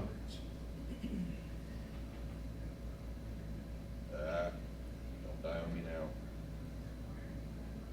So, 1950s through 1970s, the UK and Iceland were involved in a full-on military naval conflict that went on for 20 years, shooting at each other, blowing up boats, sinking boats, and this has become known as the contemporary cod wars. They actually started in 1450 when the UK and Iceland started fighting over rights to whose fish are out there in the ocean. 2021, maybe you remember this because it was all over the news. France and the UK came this close to a declared war over the summer because of fishing rights in the English Channel, and particularly tied to one island, the island of Jersey, which is British owned, but France said they're in French waters. And they came to oceanic blows, smashing each other's ships. This was debated in both parliaments. There was an open discussion of should England declare war on France. Can you imagine that? I mean, think about it. They're supposed to be the best allies, NATO, all of that. I mean, yeah, we go back and we look at, medieval England and France. But 2 years ago, France and England came this close to war over herring rights in the English Channel. 2016, Indonesia blew up 23 foreign fishing boats in the South China Sea. Now, the South China Sea is a deeply problematic location for fishing right now. Have you seen on the news, and I'll give you some pictures in a minute, the ghost ships that they're finding? That they're finding boats, big fishing boats, little fishing boats, with 2 or 3 Vietnamese fishermen or 2 or 3 Japanese fishermen dead on deck. Been happening this way for 4 or 5 years. The reason that they're dying in their boats is because the Chinese distance water fleet, which I'm getting ready to talk about, has overtaken the Chinese South Sea, the China South Sea, and is pushing out every other angler. So these boats from Vietnam and Japan are having to go farther and farther out to sea, and they're not built for that. And so their crews are dying at sea because the demand for seafood protein is so sky high. So in 1982, in order to try to curb some of this historical conflict, the United Nations Convention on the Sea, which basically rewrote all of oceanic maritime law, created this thing called the Exclusive Economic Zone. And you may have heard about this, or you may have understood parts of it. Basically what it says is that for 200 miles off of a sovereign border of a country, that water belongs to that country. Anything outside of that 200-mile exclusive economic zone is what's called the high seas. Happy 420, everyone. So the problem is that in a lot of the world, there is not 200 miles between sovereign nations, South China Sea being a prime example of that. So the rule is you do not go into somebody else's water to harvest fish. That's the rule. Oh, come back. Stop. All right. Did I go back far enough? Yeah, okay. So, DWF. This is what's called distance water fleets. These are fishing fleets that are maintained by a country that move outside of that 200-mile economic zone. So every country who's doing serious harvest has a DWF, a distance water fleet. 2020, 300 Chinese distance water fleet show up on the border. This is the EEZ for the Galapagos, right? 300 vessels. The Galapagos. And guess what happened?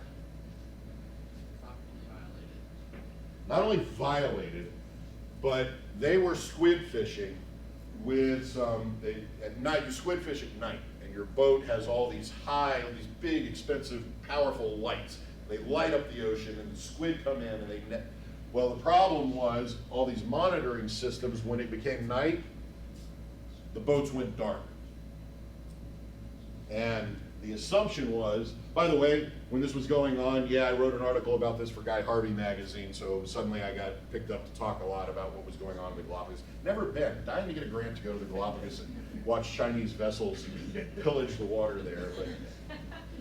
So, going dark, all commercial vessels all over the world have a automatic identification system, a little thing that's sending out a signal, bing, bing, right?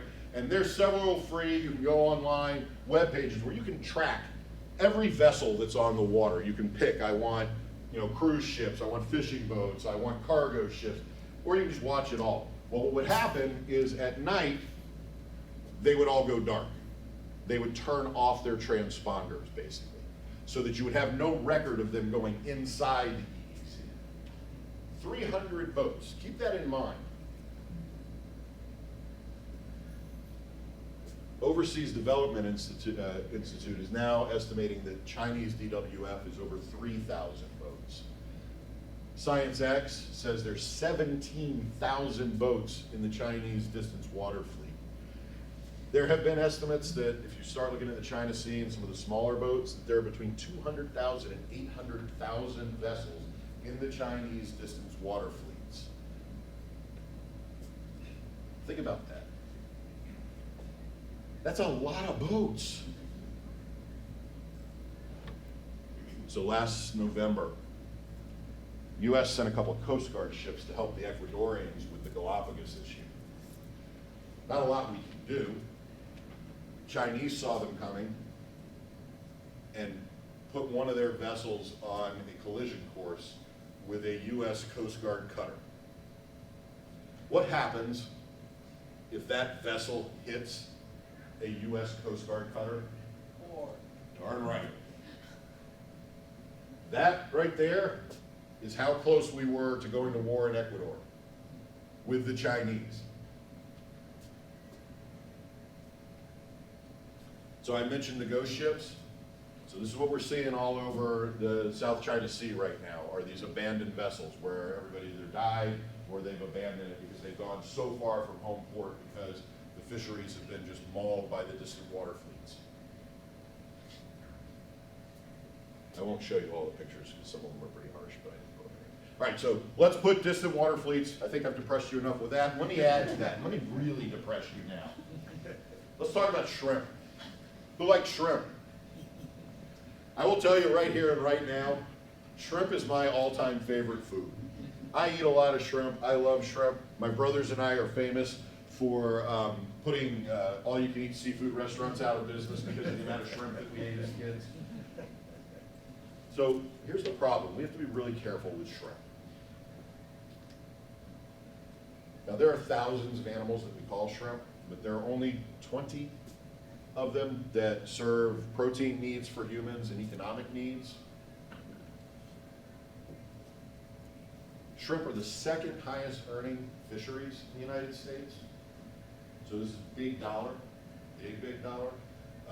We're right behind, shrimp is right behind crab, right? I mean, crab is such an important fishery that we make TV shows about crab fishing, right? So globally, 3.4 million tons of shrimp harvested every year. 250 million, actually that should be 3.4 billion, that's a typo on my behalf, because we do 250 million in the Atlantic and the Gulf alone. And where I am in Florida, everything there, you cannot pull up on a dock to put your kayak in without there being a shrimp boat there. Where our folks live, you open the window in the morning and right off the beach, shrimp boats.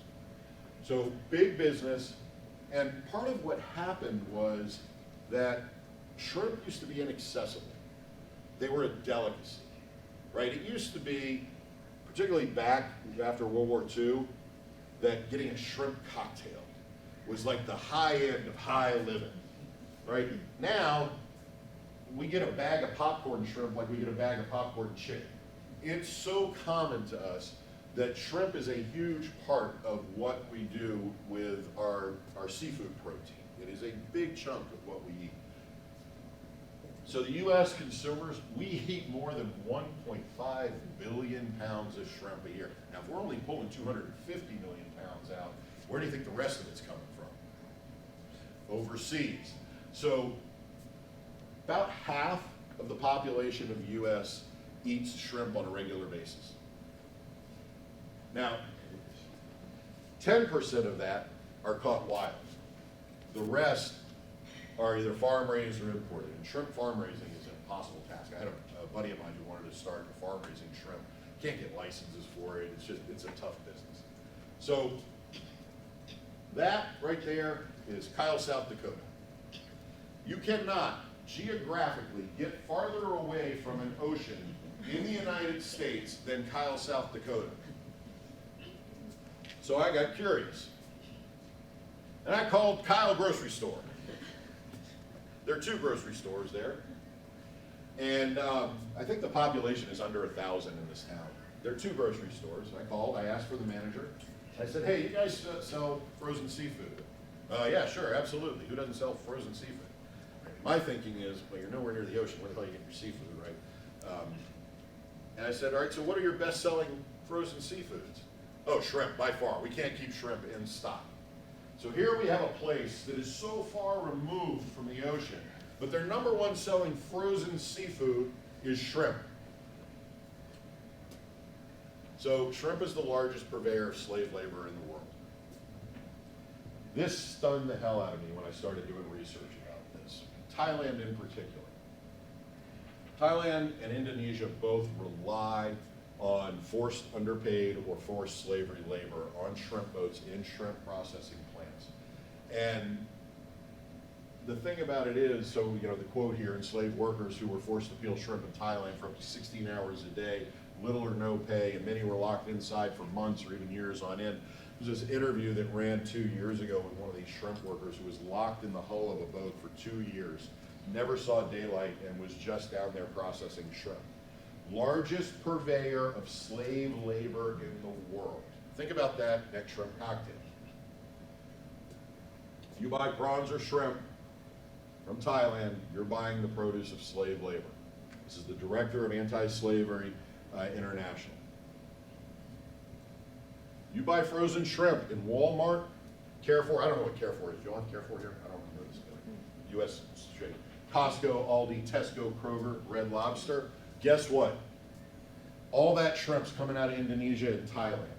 You are inherently supporting the largest slave labor industry in the world every time you eat frozen shrimp coming from a different part of the world. Now, interestingly, and I'm not going to talk about it here too, during the height of COVID, right at the beginning when all the paranoia was starting, the shrimp industry was blamed for a lot of the spread of COVID. And if you remember, certain ships bringing frozen shrimp from Thailand were turned around at U.S. borders because it was believed that the shrimp themselves, because all of the labor that touches them, that they were covered in COVID and the packaging was covered in COVID. Different story altogether, but if you're buying frozen shrimp at restaurants, you are complicit. Sorry to have to tell you, broke my heart too, but I do now ask where are you getting your shrimp from, and I look for local shrimp. Now in Florida, that's easy. I know if it says pink, it's coming out of Key West. I know that if it says brown, it's coming out of Mayport. I know if it's white, it's Gulf. I know where my shrimp are coming from. And this is what stuns me. Now, here's the interesting part of this. I have no idea where I am at time, so, but I had a conversation with a CEO of a large investment firm that works in the seafood industry. And I asked him about the slave labor. And you know what his response to me was? I don't care where they get their employees as long as they're turning a profit for me. That's the key here. Because in the U.S., we so much want our shrimp that we're okay with whatever's going on over there as long as my coconut shrimp show up as my appetizer. Right? So this is the response from the Thai fishing industry. So dependent on slave labor, human rights activists predicted that the entire industry would collapse without slavery. And so the Thai government has absolutely no incentive to stop it, no incentive to intervene. The money is too much. All right, those are protein wars. That's what my work is addressing right now. And this is only a fraction of the concepts that I'm looking at. There are a million other battles being fought. These to me are two of the most important. I mentioned catch shares in the United States and the nationalization of our commercial harvest. This is a deeply problematic problem. That's really kind of a bad English teacher thing to say, isn't it? This is a bad problem for us because what it does is it locks out commercial fishermen unless you have been given by the government a catch share, the right to harvest. And you know who owns the shares? Walmart's been buying them all. And so you go down to Louisiana, most commercial fishermen can no longer fish because they haven't been given federal right to fish in our waters anymore. It's now government controlled. It's controlled by the 8 different councils at NOAA in the different regions. But this is another big issue in terms of the protein wars, and how the U.S. is controlling its own protein in our waters as well. So I have no idea where I am with time, but one of the things I like about doing these talks is the Q&A. So I want to get to hearing thoughts and questions and things like that. But this is what I'm working on. This is what an English professor does. It's so funny. Every time I give a talk about what I do, whether it's with ChatGPT or digital, or everybody goes, wait a minute, you're an English professor. How on earth are you, what does this got to do with English? my catch response is, English departments study what people read and write and how they read and write, and those things have drastically changed.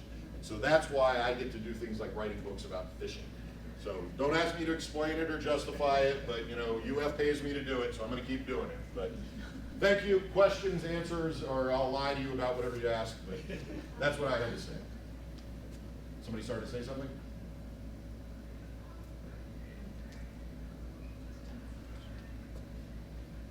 So you touched on this and how China's violation of sovereignty is all this time, right? What can be done in countries that have unsustainable and unethical labor practices in terms of the fishing industry?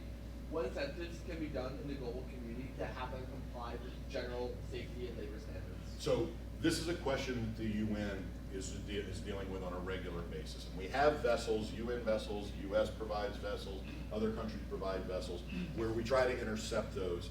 And I don't know if you've seen the news stories about, you know, US Navy vessel so-and-so chased this Indonesian boat for 3 months. Part of the big problem, and I didn't talk about this, but exactly the question you're answering, part of the big problem here is that a majority of the illegally operating boats operate under what is called a flag of convenience. So what they do is they register their vessels in countries that are not their home countries. So, for instance, there are a lot of African countries that will gladly license boats out of Indonesia for very large fees and let them fish under their flags, so that when somebody does try to prosecute the captain, arrest the crew, they're gone. And all they know is this vessel is out of Africa, but the entire population has gone back to, the vessel has gone back to Indonesia. So the big problem is, this is almost impossible to track. And we've got, you know, there's some incredible video out there of these chases that go on for days and days. There's one, you can find it on YouTube, of a US vessel, and I don't know if it was military, but a US based vessel, chasing this huge industrial fishing machine around the Cape Horn in these just 30-foot seas. And they're doing everything that, it's just insane. And part of it also is because of the technology. I mentioned the trawlers. Part of the other problem is our technologies have gotten so good that a lot of these vessels will harvest and then run to a mothership. And the motherships are these massive boats that operate as floating factories. And so they dump their cargo, the big mothership processes it, that's why they're in the hull of boat, peeling shrimp. They peel the shrimp at sea, dump them into a production line in the hull of the boat, freeze the shrimp, have it all. Now there's no way to track where it comes from, because it's coming to shore, coming to dock, already processed. And so there's no way. So there are multiple countries. That's why we send boats into Ecuador. But you know, the Chinese basically said, fine, we'll double the fleet we're going to send down. Try to monitor that. Question first. Go ahead. So a big part of the Chinese Belt and Road Initiative, I'm talking about China mainly because they have such a large share of the fishing industry. What they tend to do with their debt traps is basically, in lieu of them actually paying back their debts and loans, they'll have them lease ports from a country to China for like 99 years, basically giving an extra territorial territory and actual ports and waters and all that. How does that play into the non-compliance of fishing regulations? Well, first of all, it becomes very difficult to track where that's coming from. And the other times, those ports, those port of calls that they list or that they put base, those are usually in countries that won't comply with these kind of global regulations. And then they back off and say, stay out of our sovereign territory. You can't tell us who's going to be in our dock. Yeah. So, I mean, it's an impossible kind of task. And part of the reason that I brought these two issues up is because, as futile as it sounds, really where the power lies is in the money. And so if the shrimp industry, if the US just suddenly said, we're not buying shrimp anymore, now it starts to have effect. And in particular, if we say, we're not buying shrimp anymore because of this. But guess what's not going to happen? right? We're much more pro, I need to have my shrimp, than I need to worry about what's going on with other people anywhere in the world. It's just, that's part of the difficulty too, is a lot of apathy. Other questions, concerns, comments? How does sport fishing play into this, in the villain hero spectrum? Anybody who sports fishing is awesome. So here's exactly, Dr. Mansfield's question was really kind of pertinent, because here's one of the important things, is that the sport fishing community in the United States, and also in a lot of parts of Europe, are the #1 donors, and also the #1 contributors by way of things like excise taxes to conservation efforts in the United States. More money goes into conservation out of the recreational fishing industry than in any other group. Now, I'll get to one more point about that, then I'll get to exactly what Dr. Mansfield is asking. A lot of people don't recognize that the feds have a lot of money that's given out to individual states for conservation efforts. And a lot of that money is distributed based strictly on licensing. The more fishing licenses you sell in your state, the more federal money has to be put into that state's conservation efforts. So we have, a bunch of us in the American Sport Fishing Association have been trying to come up with a campaign that is, when you turn 16, no matter what state you're in, you should, I don't care if you fish, I don't care if you don't care about fishing, I don't care if you hate fishing, when you get your driver's license, you should be given the opportunity to get your fishing license at that moment, even if you throw it in the trash can on the way out. Because increase those numbers and you increase the amount of money that comes into your state's conservation. The same with hunting licenses as well. But here's the other part of that. The American Sport Fishing Association, the recreational fishing industry, is the largest outdoor recreation fishing lobby in DC. And for instance, 2 years ago, 3 years ago, for the first time since 1976, the Magnuson-Stevens Act was revised. President Trump signed it on December 31st of 2000 and whatever the last year of his term was. It was the last thing he signed for that year. Why that's important is that since 1976, when we started creating federal legislation about ocean monitoring, all of that legislation has been given over to the industrial and the commercial fishing industries. And so for the first time in history, recreational anglers now have a say at the table of allocation rights. They also have a say at the table for how industrial harvest will affect our import and export. It's all part of the Magnuson-Stevens Act of '76.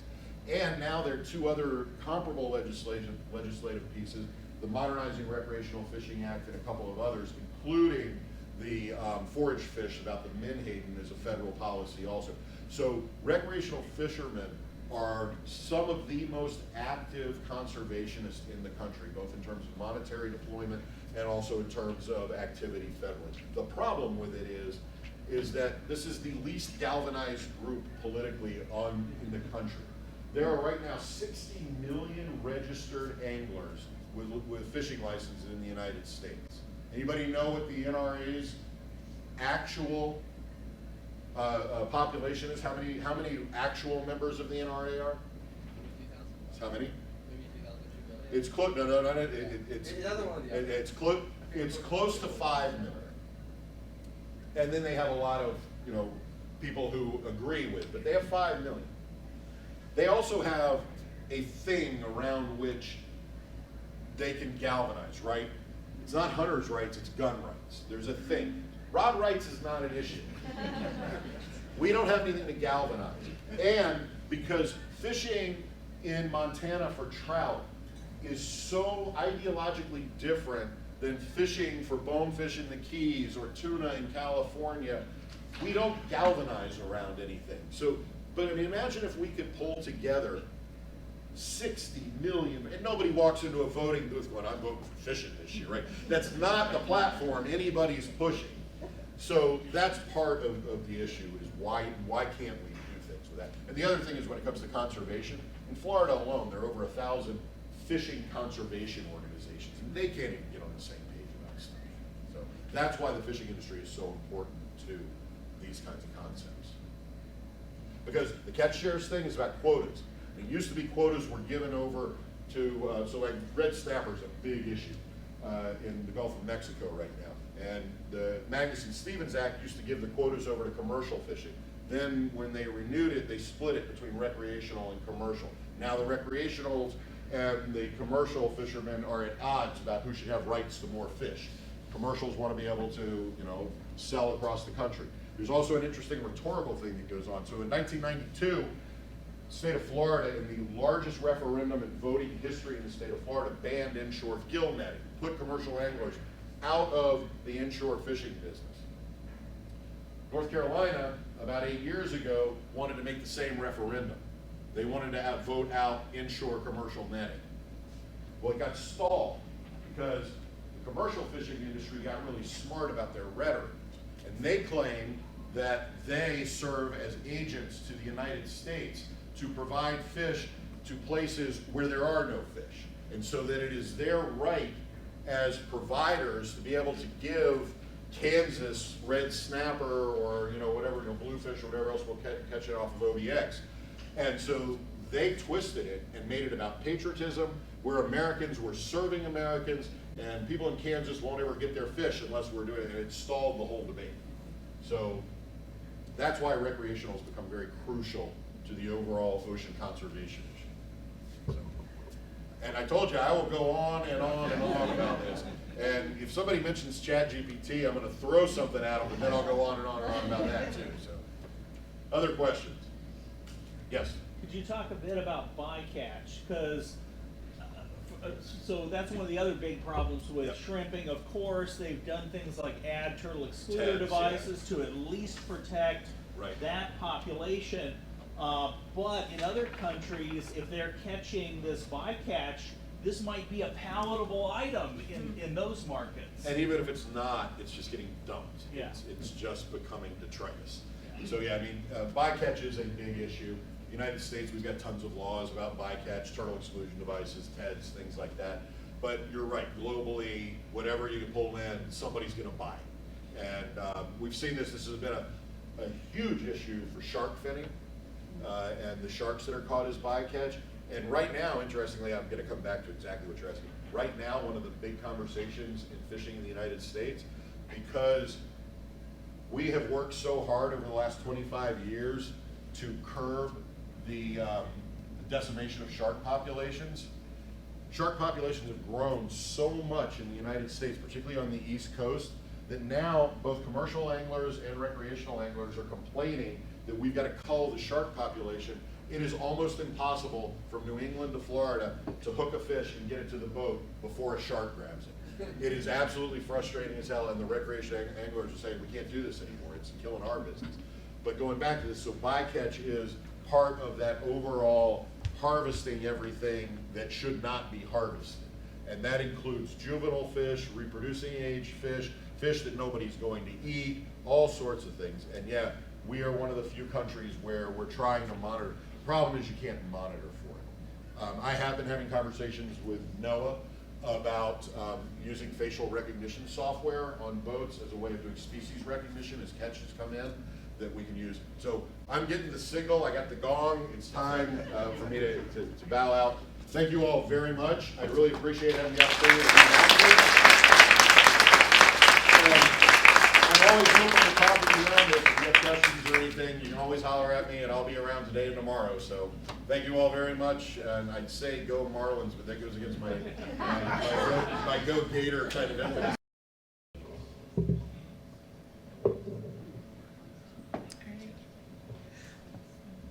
So welcome to our Globalization Debate for the Marlin's Business Conference.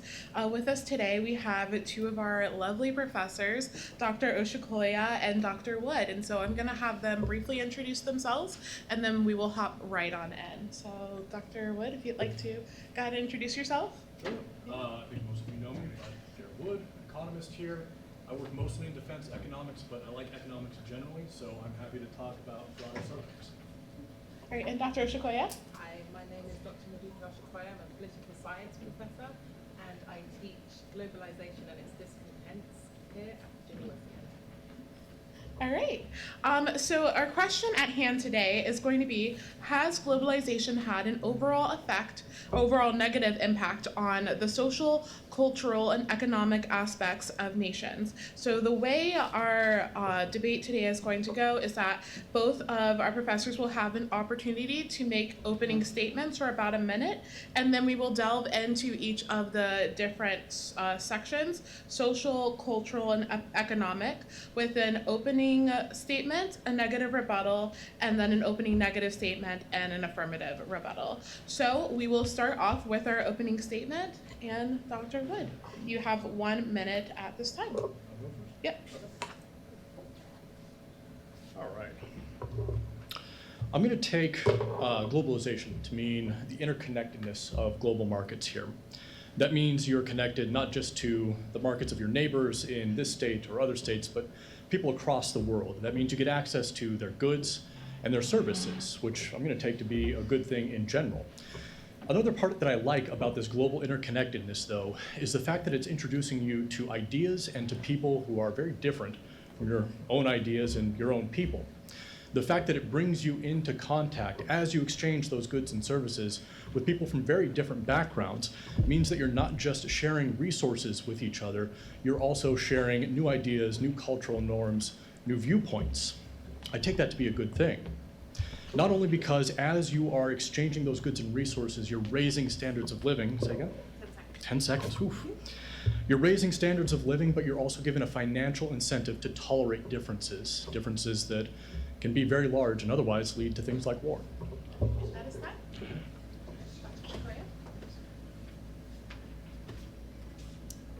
Wow.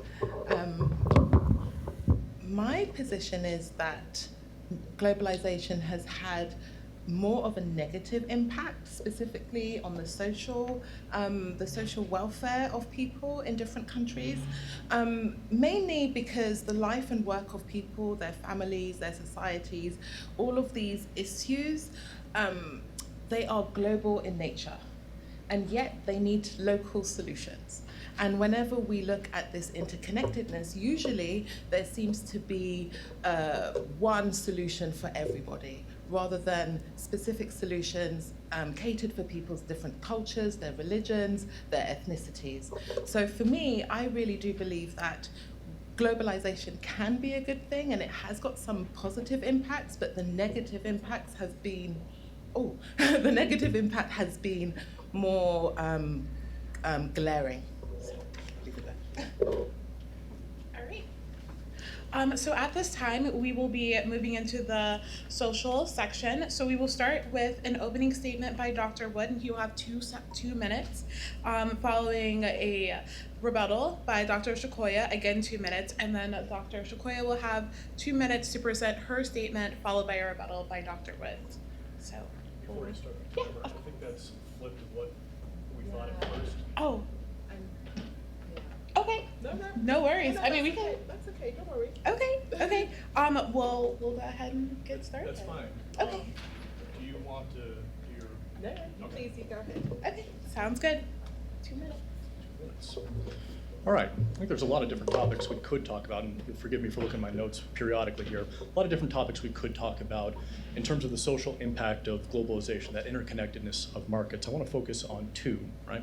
Let's start with education. I think most of us would agree that education has some impact on society, so probably given that we agree it's positive, the more of it we have, the better. Okay, well, how do we get more education? You can imagine that poor families probably are more likely to send their kids to work than to school because they're trying to make ends meet. So how do we get them to make a different decision? You get them to be richer. How do we do that? It's a good question. They don't hate their kids, right? That's not why they're putting them in mines or in factories or whatever else. It's just there aren't enough resources. Well, if you have access to global resources through global trade, maybe we can change that. If education has positive societal benefits that you can think of, maybe it's producing smarter voters who get better policies passed, or maybe it's greater tolerance of your neighbors through education, cool. But it's important to recognize that more education then is downstream of more prosperity. Educational attainment increases the more wealth we have to spend on education.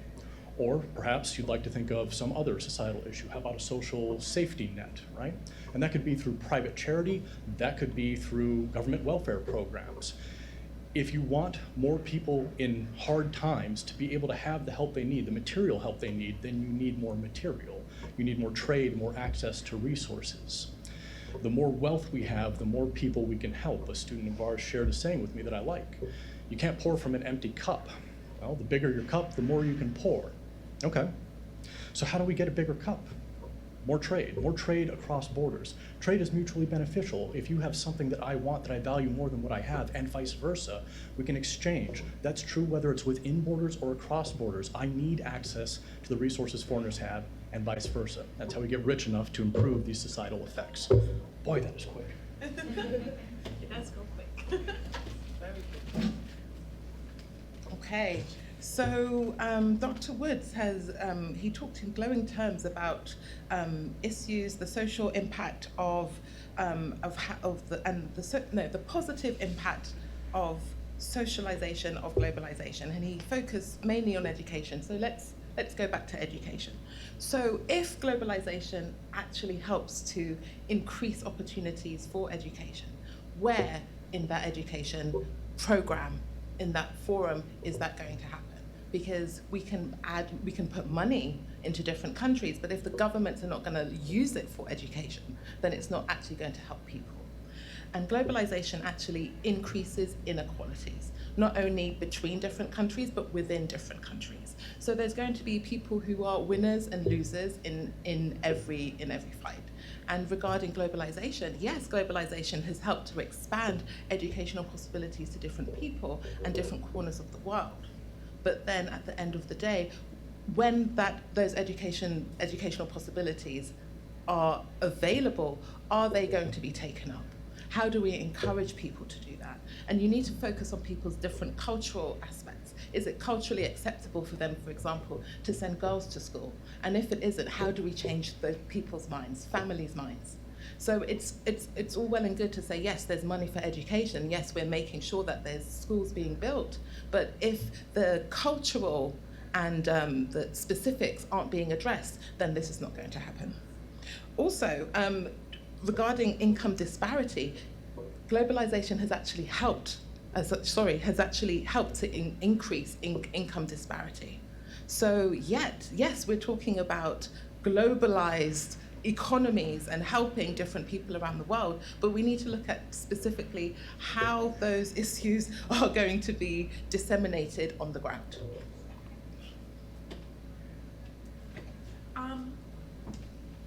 So at this time, Dr. Ushikoya and I do realize that, that was your 2 minutes.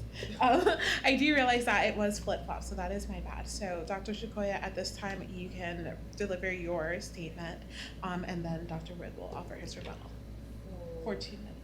For which part? Social. For social, yes. Oh, I see. Yes. So that was your rebuttal to Dr. Wood's statement.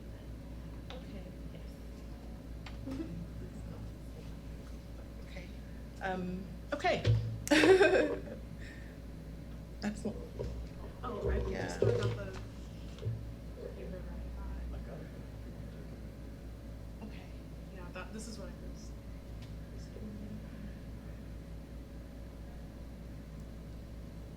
Okay. Okay. No worries. Okay. Yeah, I did. Yeah.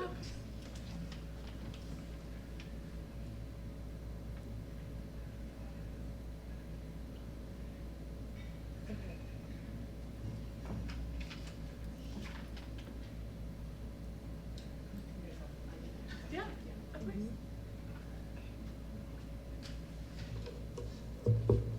Are we gonna move on to?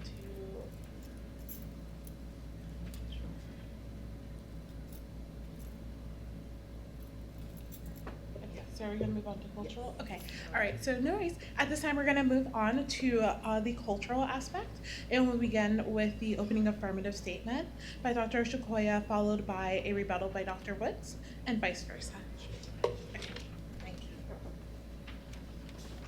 Okay, so I will be now talking about the cultural impact of globalization. My perspective is that there has been a specific loss of cultural identity caused by globalization. The spread of globalization has led to an imposition, in essence, of more Western ideals in all parts of the world, and this has increased the reliance and importance of English as the dominant language that is used within business. This has also led to a decrease of use of certain other languages, which means that we're becoming less cultured. We're not speaking different languages. Everyone just communicates in English. Also, the large multinational corporations around the world mostly are based in the West, mostly based in America. McDonald's, Nike, KFC. Did I say Nike properly? I think it's Nike here in America, sorry. Nike, but Nike in England.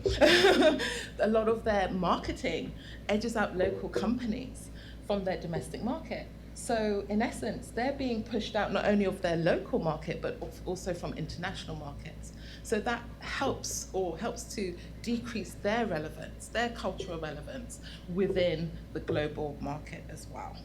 So. I'll do it. At this time, you have 2 minutes for a rebuttal.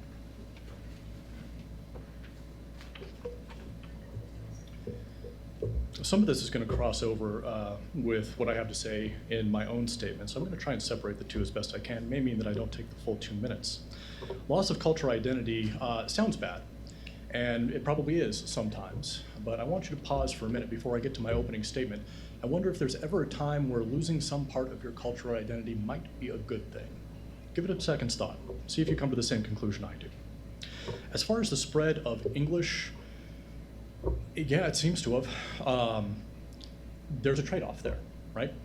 If you want to facilitate international business because you want access to the types of resources that foreigners have, if you want more international trade, it's going to help an awful lot to have a common language. It's got to be somebody's. Otherwise, we're going to have to invest a lot more in translation services, and there's going to be less foreign trade. Whether or not you think that's a good thing, I'll leave to you, but evidently the people around the world engaging in trade prefer to pick up a second language and speak it commonly, and to get more access to the goods that speaking that language enables them to have. As far as Western ideals, I'm going to let you think about whether or not at least some of those Western ideals might be good to spread or not, and I'll get back to that in my next statement. As far as the last part, major corporations sometimes edge out small and local businesses. That's true. What of it? Major corporations edge out our own local domestic businesses too, and often we just let them do it. So why do we find it acceptable when major corporations outcompete domestic businesses, smaller businesses, but not when they outcompete foreign small businesses? I don't think there should be a difference. And I think that's it on the rebuttal. Do you want to start me over for my own statement? Absolutely, go right ahead. All right. So a lot of different topics we could talk about here, and we're only going to be able to address a few. Markets do put pressure on cultures, and that pressure comes in the form of profits. That is, you might give up one of your cultural norms in order to make a dollar, and that seems repugnant to a lot of us. But let's think about that. Not all cultural norms are good norms. There used to be a cultural norm in this country, a prejudice against black people, for instance. Profits can erode that norm, and they have. Go back to the Jim Crow days. That's a law passed by the state to enforce segregation. Well, you don't pass a law forcing people to do something they were already doing, or you don't pass a law to prevent them from doing something they weren't already doing. It turns out railroads at the time were happy to mix passengers, white and black, on their cars. Why? Profit. Very simple. It's cost minimization. You run one full car with mixed passengers rather than 2 half-empty cars, and suddenly your costs of operating go down. It's not because the railroad highly valued integration. They weren't progressive at heart, or at least I can't look into their heart and tell. But their pursuit of profit caused them to pursue integration, eroding that cultural norm, and it took the state stepping in to prevent it. Maybe some norms are good to get rid of. Okay. If you don't like that, you can always withdraw from international trade. If you find some cultural norm, some part of your history or tradition so valuable that buying McDonald's would destroy it and you don't want that, then don't buy McDonald's or Nike or whatever else. That's always an option, because the trade we're talking about is voluntary. You can do it or not.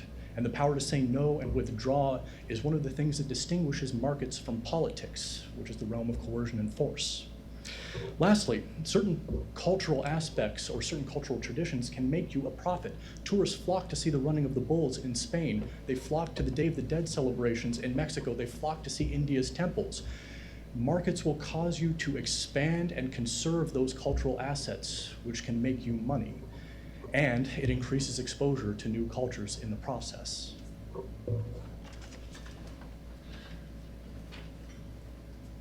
Well, that is interesting. I will pick up on a few things that you said. You said most people in business would love to speak a second language, but why does it need to be English? Why can't we learn another language? And us, from our Western perspective, we should be trying to learn other people's languages and learn their cultural norms so that we can understand where they're coming from. Because it's all about understanding each other rather than misunderstanding each other. I speak English, you will speak English, but I'm from England and you're from America. We are very different culturally. So in essence, in order to understand where I'm coming from, you will need to know a lot about English history, king, now, soon to be king, and other norms that occur in the UK. But for me, it's learning about American norms. But it's still, people think that because we speak English, we're the same, but we're not. Then talking about the power to say no to markets, and it's the market that usually drives change. Not always. There are government regulations that usually occur and that usually hamper change and stop things from occurring, stop innovation. And to talk about Jim Crow regarding profit, I think is, how can I put that? Jim Crow, the guidelines that helped to govern Jim Crow actually helped to reinforce non-integration in America. So to talk about how Jim Crow helped to push through integration is, I think, slightly a simplistic view of that. And in essence, okay.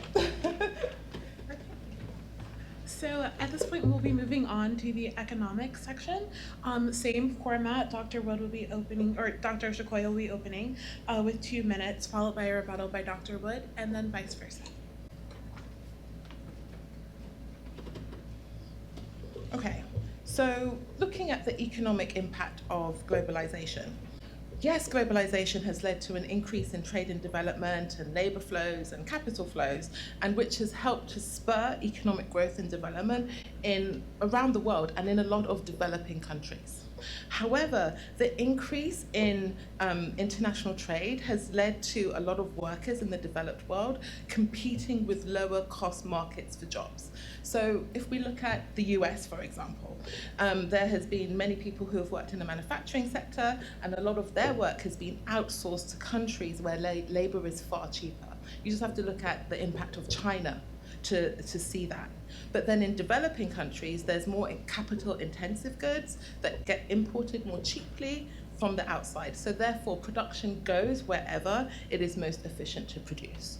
So regarding the economic impact, yes, it would be great for us to go and manufacture goods in developing countries, but what about the people in those countries? Yes, they will gain higher wages, especially if Western-based organizations will be there. But this has led to a reduction in workers' rights. You just have to look at sweatshops in Bangladesh, for example, and how the safety regulations are not being adhered to. So there has been some benefits, but mostly the impact has been negative.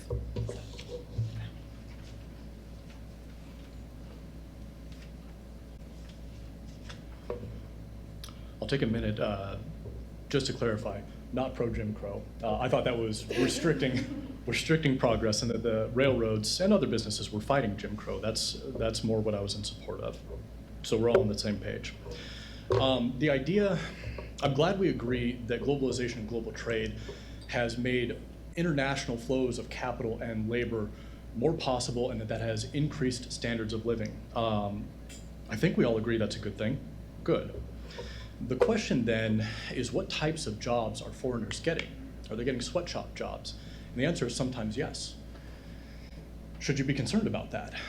Well, that depends on what other opportunities those workers had. You can imagine that if somebody takes a sweatshop job, they're probably short on options. It's interesting that you bring up Bangladesh. I actually used that example in my classes. There was, in the 90s, Walmart was in trouble for using child sweatshop labor in Bangladesh. And their competitors, importantly, brought that complaint to Congress, and Congress threatened to put a bill against them to deter child labor and punish Walmart.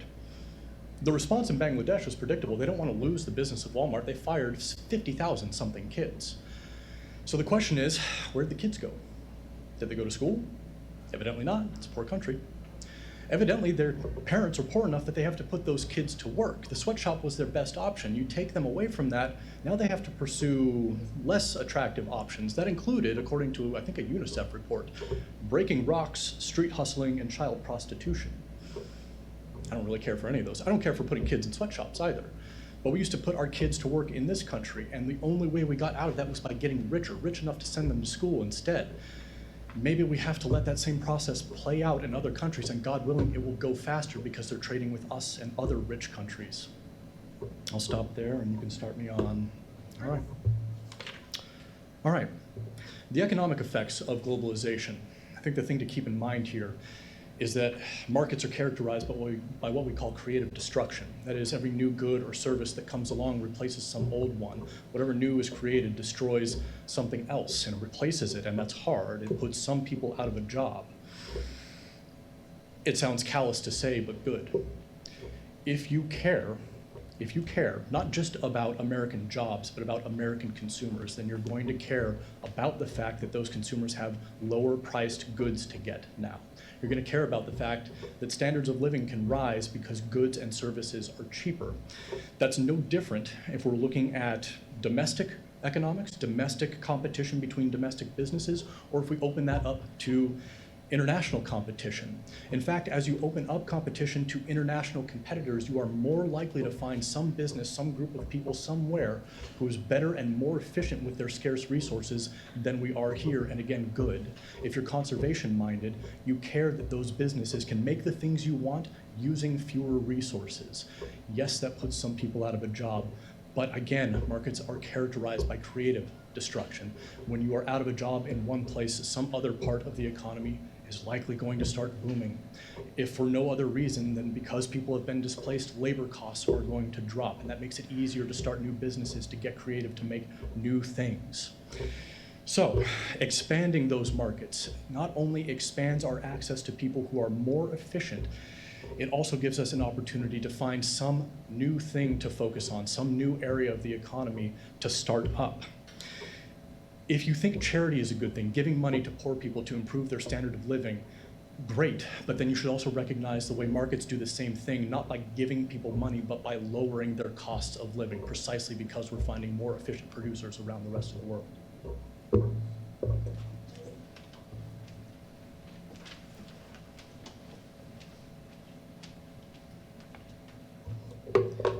So, yes, it's important that consumers have lower costs, and it's important that competitors are able to gain access to the market, and they will have a wider range of goods and peoples and services.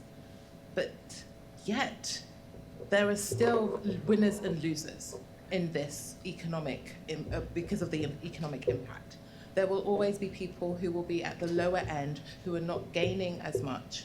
And also, regarding international competitors, competition can be seen as good, but there will also be losers, because there will be those who win and those who lose, and the ones who lose will go out of business, and then their workers will have to find other jobs. So in essence, I think that there are some benefits, but I really do believe that we need to focus on the negative impact and focus on raising the standards, especially with our international business allies.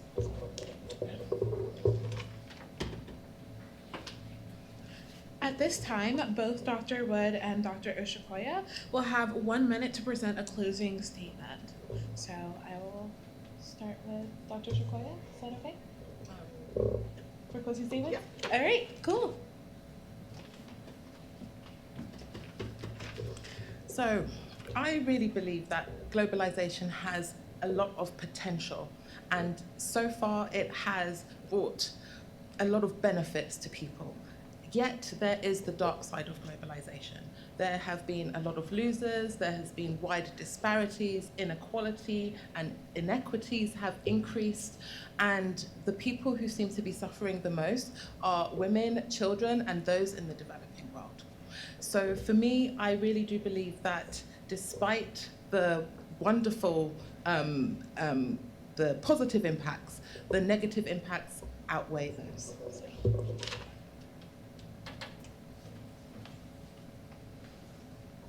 I think we have to acknowledge that there are losers in exchange and in trade. The question is, what do you do about them? Let's say you protect them. Let's say you protect the people who made horse-drawn carriages from car manufacturers. What's the world look like? What are you driving around? Where do you live? Where can you work? It's a little bit less attractive. If you protect the losers, you are literally protecting the less efficient modes of production, and we all get poorer. It's not that I don't have a heart for the losers. It's that if we all want to get richer, they're going to have to be a little bit more adaptable. And that includes me too, and I've watched my friends go through this. It's not easy, but it is necessary. As far as inequality goes, I think you can find some studies showing that there is greater inequality in wealthier countries. Okay, that's one thing you could look at.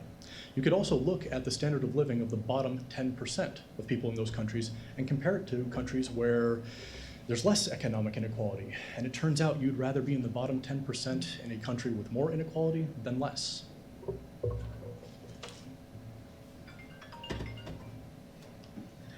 And that is the time that we have for the debate. And Abby is gonna come up and take over today.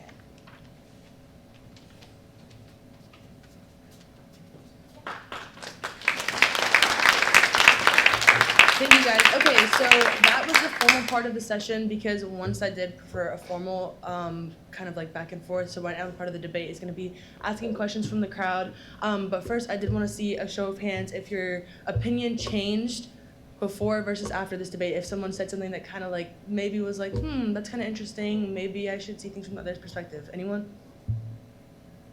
Okay, cool. All right, so if anyone has any questions, we're gonna do that for about 15 minutes. So go ahead, Jonathan. My first question is to Dr. Ushakoya. Before globalization was the world effective economy, the predominant economic system in the world was colonialism. In this debate, you fundamentally argue that globalization has harmed the world from its previous status quo. Yes. Can you explain to me why globalization is worse than colonialism? Okay, wow.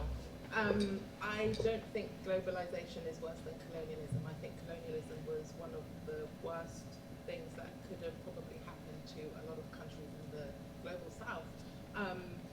Colonialism was used as an education tool, a socialization tool, and it was violent. A lot of people died just so that Western countries could have access to different markets and different goods in countries overseas. So globalization is something that is more nuanced and is not so violent and not so overt. So I don't think that globalization is worse than colonialism at all. But you just said that globalization made it worse. Globalization made the world worse than the status quo. Without globalization, the world would be better. That is what you argued in this debate, correct? No, I said has globalization had an overall negative impact? Compared to the status quo. On social, cultural, and economic aspects of nations. I have a very nuanced debate. I think that there have been positive and negative impacts, but mainly it has been more negative the impact of globalization, but I never said that globalization is worse than colonialism. Gotcha. Okay. We're gonna go ahead and move on to the next question. And are there, yes, of course, to the back. What is the difference, or how is suffering greater with globalization than without it? No. Can I phrase it another way? Yeah, please.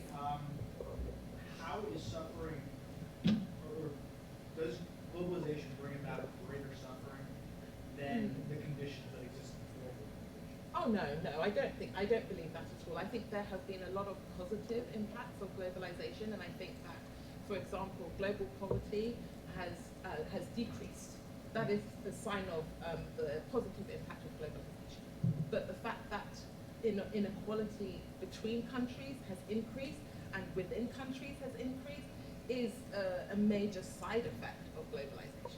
The fact that we have billionaires in America that literally have the top 10% and then everyone else is the 90%. That is a huge inequity within our society.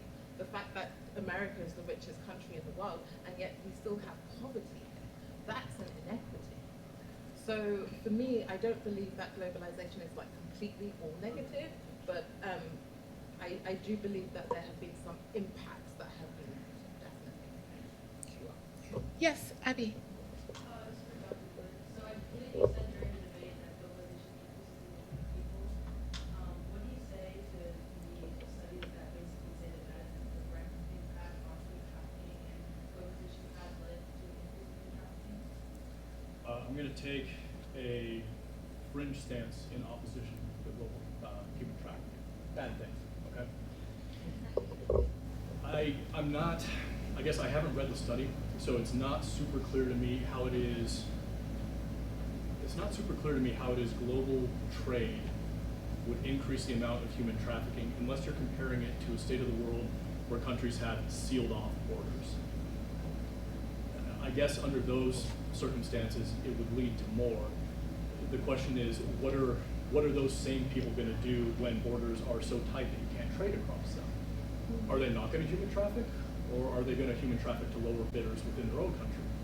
I don't think they stop using human slaves because they can't send them to America or Canada or wherever else. Okay. Yeah, of course. I have a question for Dr. Wood. You mentioned that when one company is effectively the loser in like a country, they have to close down, and those workers have to find other jobs that probably are going to be that business that's essentially going. Where do you see the positives in if those workers that did lose their jobs are not specialized enough to go to the business that they do?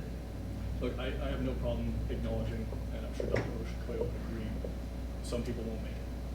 Some people are going to have harder, worse lives than they would have had it not been for global exchange. That has to be weighed against a few things. How willing are you to make everybody else in the country poorer to protect that one job? I think that's a very serious question, especially when we're dealing, as she mentioned, with still poor people in this country. But you'll note that the poor people in this country have a very different standard of living than poor people in other countries. I bring this up sometimes, but I had a tour in Afghanistan. I got to drive around what those villages look like. Their poverty is very different from our poverty, very different. If that costs somebody a few thousand, $100,000 even over the course of their lifetime, so that everybody else in America can have a better life, it's an unfortunate but probably necessary trade-off. And of course, their kids can always get out of that poverty too. My dad did it. I have a lot of relatives who did it actually. And you can think of a lot of billionaires in this country who did something similar too. Casey, yeah. I have a question for Dr. Oshikoya. So I just wanted some clarity on a point. I think it was one of the main points of the argument about the negative sides of globalization, about the increase in inequality. So I guess would you agree or disagree with the point that it's better to live in a nation with more inequality overall, but a better floor standard of living, or live in a nation with less inequality and inequity, but a lower overall floor standard of living?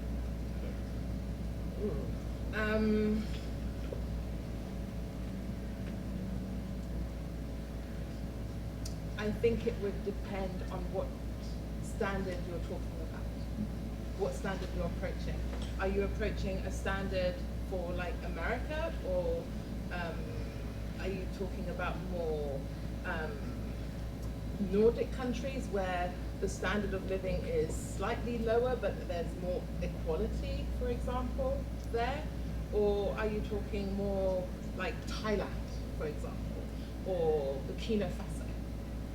So when you come at it from, when you say standards, you need to look at, okay, what is the standard that we're approaching before we can start talking about equality and inequality?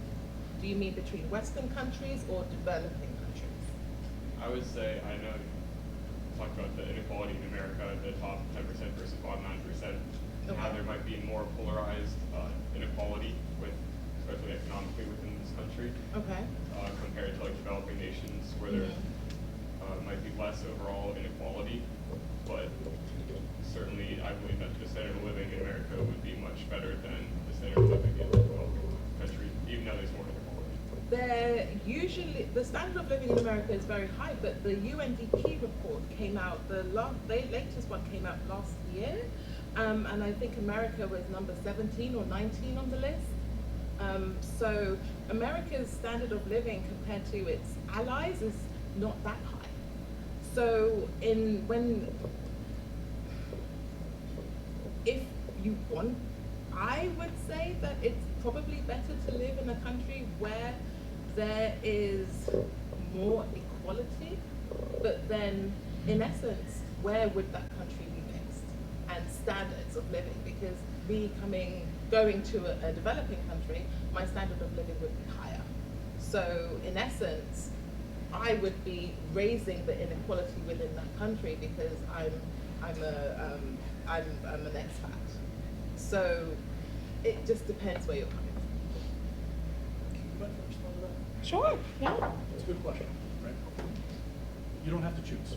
If you're in a free market, you can choose to be in a place of very high inequality, or you can choose to be in a place of very high economic equality. Free market will tolerate both. Where can you go? What examples can you think of where you can go within a free market to experience far more economic equality? Let's say a nation that's overall more poor. Within our nation. You can be Amish. You can go to a church and give your money to people who need it and experience a more equal standard of living. You can go to a commune. You have the options to do those things in a free market. I think the choice is the beautiful thing. Your question makes it sound like you need to choose one or the other. You don't. Different people are going to choose different things. What we would like, I hope, is a system where you can make that choice instead of having it be forced. Yes, in the back. Can you speak up a little bit?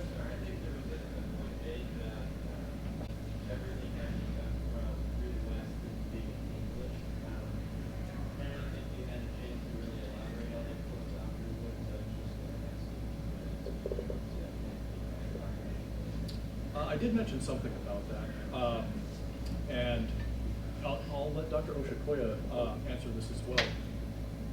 Yeah. I didn't hear the question, I'm sorry. He's asking about the language of business. Oh, You raised right. the point about it being predominantly English. Mhm. I thought I heard you say that we do need some language of business. Your question is, why does it have to be English? Yes. Okay, so what should it be? That is a very good question.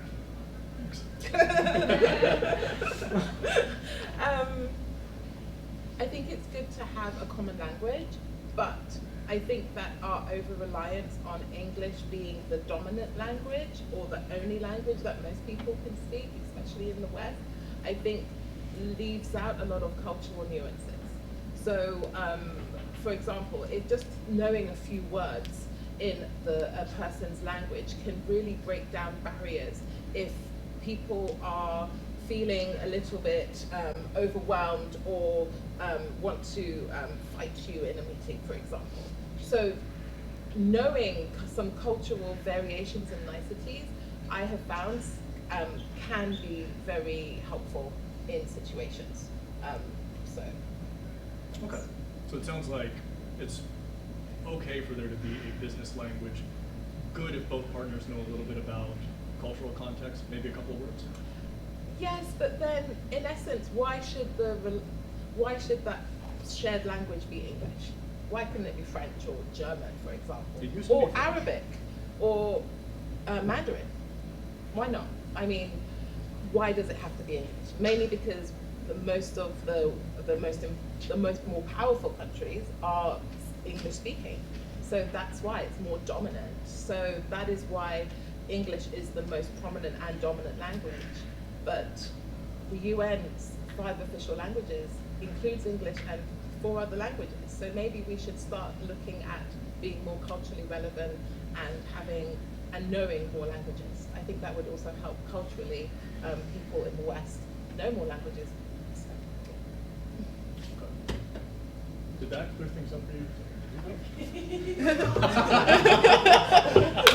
Is my response that bad?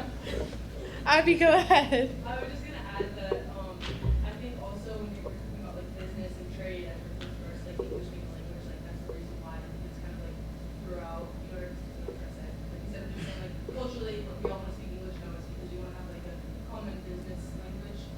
And I think that gives the West an advantage with regards to doing business. Does that make sense? I think it's a little bit cart before the horse. The reason that everybody's speaking English, excuse me, because I speak it so well, is because in the United States and in the UK, where a lot of prosperity was developed first, the Industrial Revolution happening first in the UK, and then the United States kind of taking over as that economic powerhouse. That's the reason people decided to learn English, so that they could trade with us and get access to our resources. Yeah, and also opposed to colonialism. If the language is spreading that way, bad. I think we're all on the same page there. I think a lot of I don't know if I'm allowed to speak as Please. well, but I think a lot of the reasons why these nations have English is because of colonialism. I mean, the United States has English because of colonialism. We wouldn't be an English-speaking country if it weren't for that. So I think that is also something to take into consideration. And just like going off of Abby's point, I think, I kind of agree. Yeah, sorry, go ahead, Holland. I have a question for Dr. Oshakoya.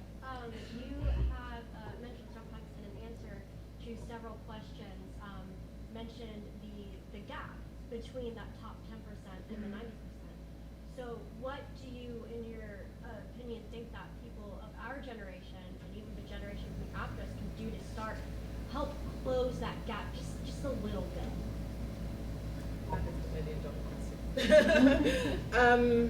I think that your generation is doing a lot already.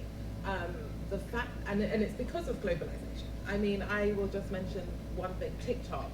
That is a global phenomenon that many my students have introduced me to. I made a TikTok account. When did I make it, Abby? Like in week 3, week 4, so that they could show me what TikTok was. So, I mean, the fact that TikTok is a global phenomenon.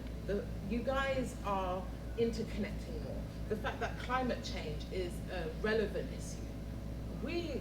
Our generation are still questioning climate change. Your generation are like, climate change is here, it's real, and we're doing something about it. Your generation does a lot more.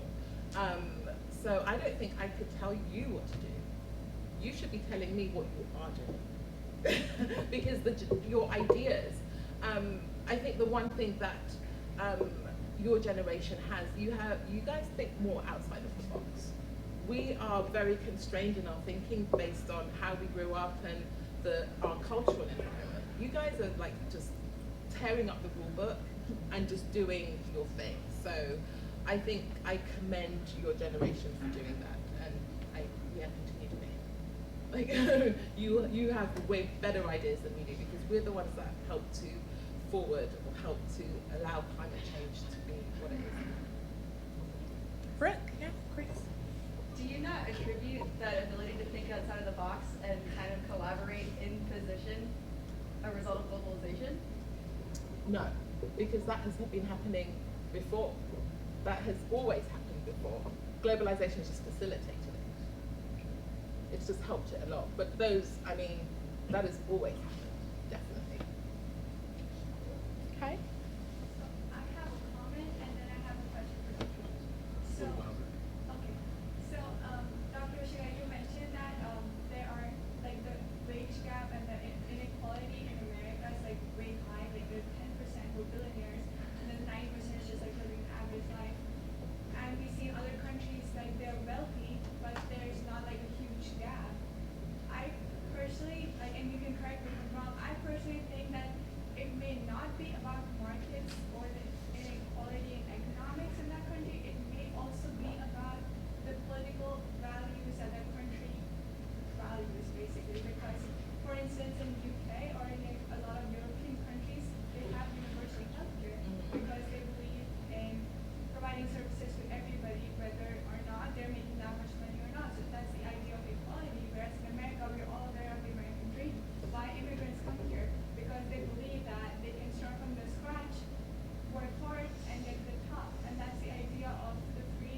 those political values that the nation has been like founded on, or maybe they have been instilled in for so long. So yeah, that's just one comment I wanted to like put in. And my question for Dr. Wood was, you mentioned that how being a richer nation helped America, let's say, like put their kids in school and like make people's lives better. If we take another like wealthy nation, and it's not like a wealthy nation like Saudi Arabia, they're doing pretty great in terms of like the amount of money they make every year. However, we do see like there are a lot of cultural standards, or maybe sometimes religious standards, that are oppressing a good number of groups in our country. How does wealth, or let's say markets, solve the cultural or the religious flaws in those countries, or does markets have answers for that? That's a good question, and I'm ashamed to say that I don't know enough about Saudi Arabia to give you a good answer without a little bit more clarification in depth. If y'all are willing to let her go into depth, I'm happy to respond, but I don't know enough to say just off the top of my head. Sorry. I can speak to that. I do think that the political policies of government policies can play a huge part in how globalization is diffused within a country. Saudi Arabia definitely is a great example because it is a very wealthy, oil-rich country, and yet they have huge inequality amongst the Emirati and then also the population that usually comes in to work. And because of that, the inequality within that country is huge. Migrant workers. You just have to look at what happened during the World Cup, the football World Cup. Soccer World Cup. The fact that nearly the official figures for how many migrant workers died was 40. Human Rights Watch, they said they put at 8,000. So the fact that the government were hiding figures, the numbers, shows that they are aware that culturally and politically it isn't great to show that people are coming into their country and dying for this global event. But yet, globalization, because hey, the World Cup. So in essence, who would be the country that tells Saudi Arabia or Qatar or any of the Middle Eastern countries, we don't like your policies? None of them will do that. America is one of their biggest allies. The fact that we need oil, and so there is no way that we are going to tell them that their politics is wrong when globally we need them. So, yes, another downside of globalization. And Abby, I think that's 15 minutes. Yeah, that should be about it. Do you guys are you guys paying attention to questions a little bit longer? I got time. I think we have 9 more minutes to gap, but it's up to you whatever you're comfortable. I need to. Yep, 2 minutes. Is that okay though? 9 more minutes? Okay, sounds good. Any other questions from someone who hasn't asked before I go to other people? Just before I go to other people. Okay, yeah, go ahead. This is a question of Dr. Wood. First is a clarification question, then it's my actual question.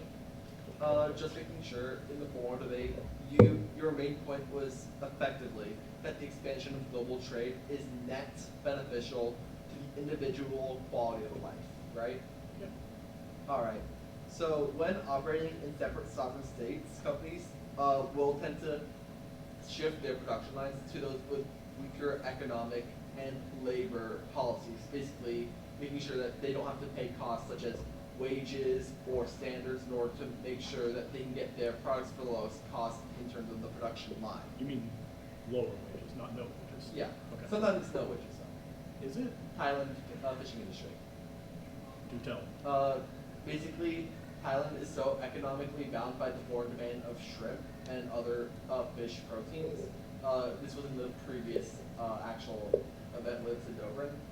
That they have consistently employed child labor and unpaid labor in order to meet that demand, and they cannot change that policy or make it better, because if they do, it'll completely shut down the entire industry. Hold on. You realize something very strange is going on there. Who works for free? Children. Okay. Would you ever work for free? No, but I'm not those children. Why would a child work for free? Not. Honestly, I'm not in that position. However, I can presume from the situation that maybe their parents receive some sort of wages in return for it. But Then it's not free. yes. But That's point not a is, zero the point is wage. when children are working before their brain has fully developed, that does lead to net harms for the individual development, correct? As far as I know, I'm not. So that will harm their prospects in life, correct? Okay. Sure. So if someone's quality of life and potential future is irreparably harmed through economic policies that are caused fundamentally by globalization, how can it be good on an individual level as a net benefit to their quality of life? Okay, I'm going to grant you everything. That the parent gets all the child's wages, right? And that working at a young age is bad for their mental development. Now take away the job. What happens to the kid? If the family can't afford food, what happens to the kid? So I'd say poverty, but ideally social services. We can go a little bit further than that. Yeah. If your parents can't afford food, you die. Yeah. So which is worse? Stunted mental development or death? I see where you're going with this. However, my point is that economic pressures due to globalization has caused the situation in the first place. They have allowed people who would have died from poverty to live instead. It's not the quality of life you have. We didn't start off there either as a country. It took us a while to get out of that similar kind of poverty and stop putting our own kids to work too. They never get the chance, or they have a greatly reduced chance, if they don't get to trade with countries around the world. I'm not saying the situation is good, but it's better than the alternative. The alternative being? Poverty and starving. Yes. Okay, so unfortunately, we're gonna have to move on to another. Okay. Go right ahead. This is a question for Dr. Blue. I'd be remiss as a history major if I didn't ask this question. You've heard the big C word thrown around here quite a bit, colonialism. I'd like to ask you, can you address, do you believe that globalization has its roots in colonialism? If it does, to what extent? And is that a horrible thing? Do we need to criticize globalization for it? That's a good question. Let's start off colonialism bad. Same Yeah, page? no. Okay, cool. It's bad because it's introducing force into exchanges that require no force. You could go to other parts of the world. You could sail there with your own goods and services and exchange, and it would be fine. And that's mostly what we do now. So evidently it was always possible. Colonialism has its roots in mercantilism, right? The idea that your gold, your money, leaving your borders is bad. So if you are paying foreigners in gold, that's international exchange, but the mercantilists say, no, that's dangerous. Then we don't have the gold anymore. They're missing entirely the point of exchange, which is not to get the gold, it's to get the things the gold buys you. We measure prosperity and wealth in terms of the things you have, not the money you have to buy those things, right? I would rather be stranded in the desert with water, food, and shelter than the money to buy water, food, and shelter, okay? So if we can look at global trade now and realize that it doesn't require force, then it must be true that it didn't require force back then either. And on top of that, colonialism has its roots in a very anti-market kind of theory of economic interactions. Does that answer your question? Okay, so that should be the session. Sorry.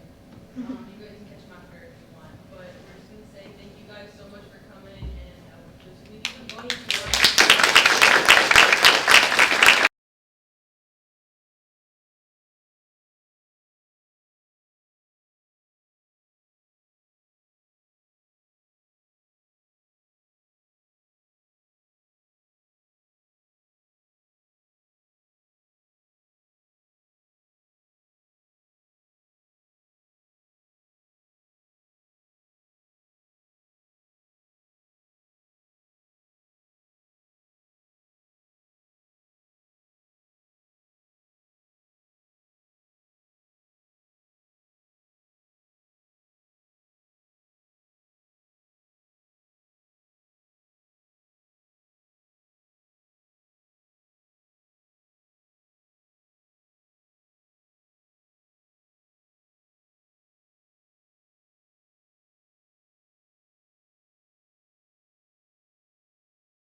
they're done making a batch of beer, they'll give me a call. I'll go up and take a bucket, 5-gallon bucket or whatever it is, and just get some of that spent grain is what it's called at the end of your brewing process.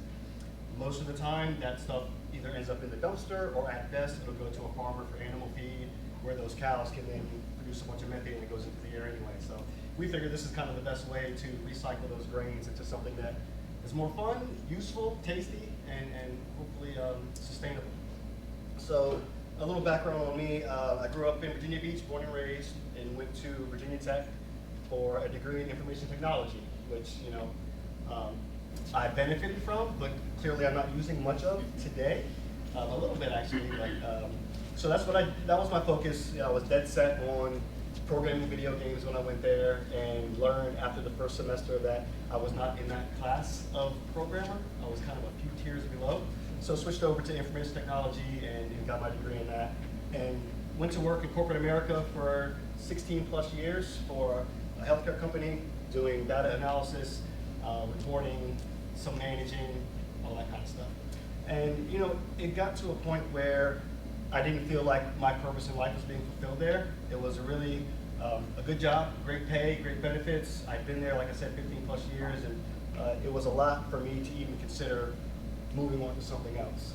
But I think all along my career journey, there was always something else that I was doing, another side hustle that I was doing while I was working. So I worked a typical 9 to 5, and then on the weekends I DJ'd at the oceanfront 2 nights a week. Or I coached soccer ever since college. So Tuesdays and Thursdays I drive from work, change my clothes while I'm driving at stoplights, and then go train soccer for 2-3 hours. So there was always something that I was pushing myself into beyond just my typical work day. And so, like I said, eventually I got to the point where I just didn't feel like my purpose was being served in that capacity. And I'm not a risk taker. I'm used to patterns. I'm a creature of habit. So when I get locked into something, that's basically what I do. But like I said, I got to the point where I was like, I don't know if I want to do this for 30 more years at this point. So I actually left that job, and it wasn't to start a granola bar company. That was an accident. I actually left to start a mobile DJ business, doing weddings, parties, private parties, events, things like that, and also personal training. So I got certified as a personal trainer in 2018 while I was still working, and then I would take coworkers down to the gym at my office and train them during my lunch break, make a few bucks and then go back to work. So again, finding something to do on the side was something I was always doing. So anyway, when I decided to leave, that was my mission, personal train, private soccer lessons, things like that, and then as well as the DJ business. And obviously I wasn't making nearly as much money as I had before, but I was happy. I was physically happy. My family could see it. My wife could see it. It was a great change in my life.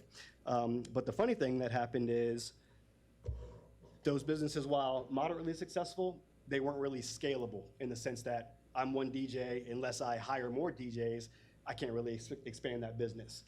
As a personal trainer, I have my classes I teach or my groups that I teach, but it's just me. So either I hire more trainers, or that's basically the cap on where I could go. But the granola bars was something I was doing also on the side with my friends. We were brewing beer as a hobby. It was something to do for fun. We'd get together and brew up a batch, come up with cool recipes, and I want to say we made probably 30 or 35 different recipes of beer over that course of time. But the last step in brewing beer, especially home brewing, is basically throw the grains away, rinse out the bag, save it for later. And so that was the last step every time. Take the bag out to the dumpster, dump it out. But the grain smelled so good, it's almost like baking bread almost is the aroma you could get. And so one night, as I'm walking out there, I'm like, I've got to figure out a way to eat this stuff. This is insane. I keep throwing away pounds and pounds of this grain that still has, tons of dietary fiber and other nutrients in it. So I did some research online, found out that some companies were taking the grain, breaking it down, milling it, or drying it out and milling it into flour. So people would make baked goods from the spent grain flour and things like that. I don't have culinary skills per se, so I didn't want to take that extra effort. but I did see where some people were turning them into granola bars. And I was like, I can definitely do that, and I love granola bars, so let me give it a shot. So I made a few batches. The first 2 were terrible, but the third one was really good and edible, and I took some to my job, so I was still working at the time. And my coworkers were like, "Oh, these are great. I'll give you some money for these." So I make some more granola bars. I put them on my counter, my desk in a little jar, and they'd come by, leave a couple bucks, take a granola bar. Fast forward, I left to start the other businesses, but I kept getting orders for those granola bars to the point where I didn't have enough of my own spent grain from brewing to supply those orders. So I was like, well, what's the next best thing? And I was like, these breweries have tons of it. So the first brewery I went to, a place off a short drive, the guy's like, yeah, I just made a batch of beer today. Here you go. He brought me out a bucket, and I literally got my business license that week and was selling them at farmers markets that Saturday. They never looked back. And again, going back to the point of scalability, this was something that I felt like I could scale. I can come up with a recipe. I can get it to the point where I can mass produce potentially, or even get a co-packer to make them for me, like the big boys do. And I kind of set off on that journey. So in that process, got to meet a lot of brewers, got to kind of be adjacent to the beer brewing industry. While my friends and I were making the beer as a hobby, our dream was, oh man, we could just open a brewery. Like, these are all great beers. And then you realize that you've got to have at least $1 million to even think about doing something like that. So that dream was pushed to the side. But eventually, like I said, working with the breweries to make the granola bars opened the door for me to meet a lot of the owners of breweries around town. I actually got to collaborate with Three Notch Brewery in Virginia Beach to make a beer last year. So we made a beer called Girl Stout Cookie. So it's a stout beer that tasted like Samoa cookies, and it might have been like their fastest seller of any of those styles of beers. So I've gotten to experience so much just by, one, taking the leap to start my own business, and 2, finding something that really aligns with things that I care about. And then I think the best part about all of it is the sustainability underneath the whole project. So again, these grains are either going to the dumpster or maybe to a farm at best. But other than that, really not seeing much use. So now that we're getting the grains, drying them out, making granola bars, shipping them all across the country, even the world, I feel like we're making somewhat of an impact on food waste and fighting food waste, and hopefully inspiring other people to do the same. And so the theme of my talk today was basically how to multiply your impact. So as you guys are preparing to go out into the world, and probably will have some great job opportunities and find places that you really love working at, my hope is that you don't look at your life as a silo, as in you're going to go to work, you're going to pay your bills, you're going to support your family, and you're going to go back the next day and do it again. I hope that, to inspire some of you to find things that allow you to multiply your impact, that allow you to reach multiple people. So in my case, it was, like I said, I DJ'd. So that's one person, and my job is to entertain 300 to 500 people, depending on what's going on. As a soccer coach, it's just me out there, but I'm impacting the lives of 15 to 20 young children 3-4 times a week. And so while doing my thing and trying to take care of myself and my family, just know that there's time to do other things, and there's people out there that need help, and there's people out there that can benefit from your minds and your abilities. So I don't want you to limit yourself to say, this is my job, this is what I do, and that's it. Find something that allows you to reach as many people as possible in a positive way. And even if that's, you find something that you love and you want to share that with multiple people, make your YouTube channel, make your Twitch channel, share that with people. Don't hold on to all these ideas that you have and thoughts and claim them for yourself. Those are things that need to be shared with the world as well. So again, my point to all this is essentially, we all have purposes in life, and some you might know already. Some might take you to your 40s to figure out, what that is, but don't limit yourself. Look into things that you care about, whether it's sustainability, creating a greener future, creating a better world in general. I know a lot of you probably have some of those thoughts, and those things are best shared with as many people as possible, and that's the main point of today. So I started All Good Granola 2019. Since then, we've been shipping the bars all over the place and trying to get them on as many shelves as possible, hopefully working towards some maybe Whole Foods or Trader Joe's or something like that soon is kind of the end game. But in the meantime, we've been able to kind of increase production by moving to a little cafe that we built in Virginia Beach. So if you're ever at the oceanfront area, North Bird Neck Road, stop by. It's 513 North Bird Neck Road if you want to come by anytime. And that's really our granola production facility. And in the front of the house, we serve locally roasted coffees and breakfast and lunch menu and things like that. So, and for that, we work with several different local roasters, so some out of Newport News, Norfolk, Virginia Beach, and we rotate just to try to promote those guys. Because again, our mission is fighting food waste, but also promoting our community.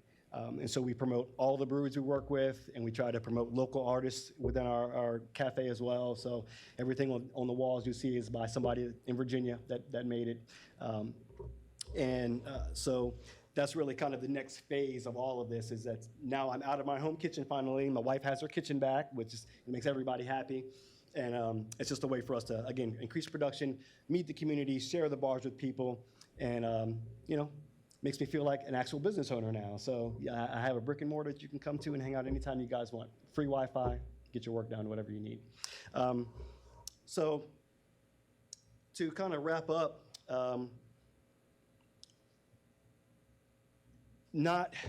I can say that right now with my business, when I go in and I go to the breweries and they're done making the beer, I walk out with usually 1 5-gallon bucket, maybe 2. And a 5-gallon bucket of those spent grains is enough to make me 1,000 bars, if not more. And so when I'm walking out with that bucket, there's still 20 buckets left, if not more, depending on the batch. So my goal is to ultimately get to a point where I scale and I take all of that batch essentially and make as many bars as I can. But I say that just to say, while I'm not having the impact I want to have yet, I'm making the steps towards it. And hopefully I'm inspiring other people to do little pieces or little things in their lives day to day that can make a greater impact. So don't feel like, oh, I just recycled, but that's not really a big deal. Or I just composted this plastic cup over there. What does that even matter? Every little thing you could possibly do matters, whether it's for your benefit or the people that see you doing good and you've inspired them to do the same thing. So whether you're inspiring one other person or you're coaching a team or you're DJing an event, you're bringing joy to as many people as you possibly can, don't limit yourself to a silo. Spread your light, spread your knowledge, share your thoughts with the world, and kind of do whatever you can on a daily basis, however small it might seem, to make that impact. And so I do want to kind of open it up if you guys have any questions about the business or kind of what we're trying to do. And then at the end, I've got some samples if anybody wants to try some granola bars. Cool? Cool. Yes, sir. Any questions? Yes, sir. Granola bars, non-chocolate, that I could buy as opposed to donate today? Potentially, but then I wouldn't have any to give to these fine folks. But I would absolutely bring you back as many as you need tomorrow. Just tell me I would like to buy some from you. Sure. Yeah, absolutely. I'll get with you after this, and we'll set you up and let me know how many you need. We'll bring them by for sure. Yes. What was your biggest challenge during your whole journey with all of this, and how did you overcome it? Yeesh, I'm going through all of them still. So, and really, it's one problem spread across multiple issues. Is I jumped into consumer packaged good industry that is dominated by 4 or 5 huge global companies. So, for a one-man show like myself, getting my foot in the door in a lot of major places has been the hardest part. And then also not knowing what I don't know. So again, I come from an IT background. I worked in that field for 15 plus years, and I can work the heck out of an Excel spreadsheet for you, but I had no idea what to do as far as getting a business license and going to the trademark office, or working with the State Corporation Commission and all these different things you have to do just to sell a product in Virginia. So I think just the naivete of not knowing what I didn't know has been a challenge and still is, to this day, because, things pop up all the time and it's like, oh man, I didn't know, but I guess I owe you $100 or $1,500 now. So it's, that's really the one thing. And so if I had any advice to that, it's, if you are working on something, find a mentor, find a business coach, find someone who's been down your path and can kind of tell you about some of those roadblocks that are going to pop up. Any other questions? Yes. I might have missed this, Mm-hmm. but what is the rate of automation in the current process of making your granola bars, or are they still effectively made by hand? Yeah, so they're still pretty much made by hand. I've made a few iterations to improve the process over the years, but I don't have a machine essentially. So there's basically, in my business, there's like 2 machines that I really am working towards purchasing one day. One is basically one that I can pour my mixture into after it's mixed up, and it will press the bars out, flatten them out, little conveyor belt, cutting machine that will chop them into the bars, and then eventually push them into the packaging and things like that. And so the cost of that is beyond what I'm prepared to spend at this point.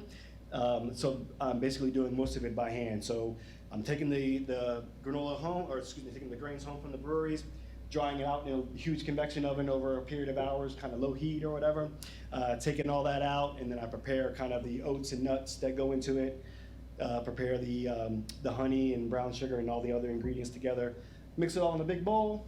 I've got a custom-made tray to kind of put them into and flatten them out, roll them out evenly, and then cut them up, store them in the fridge for a few hours, and then we take them out and put them in the packages all by hand. So very manual process, a little less manual over the years, coming from the tiny stand mixer on my kitchen countertop and just my home oven, to moving to a industrial mixer and large convection oven.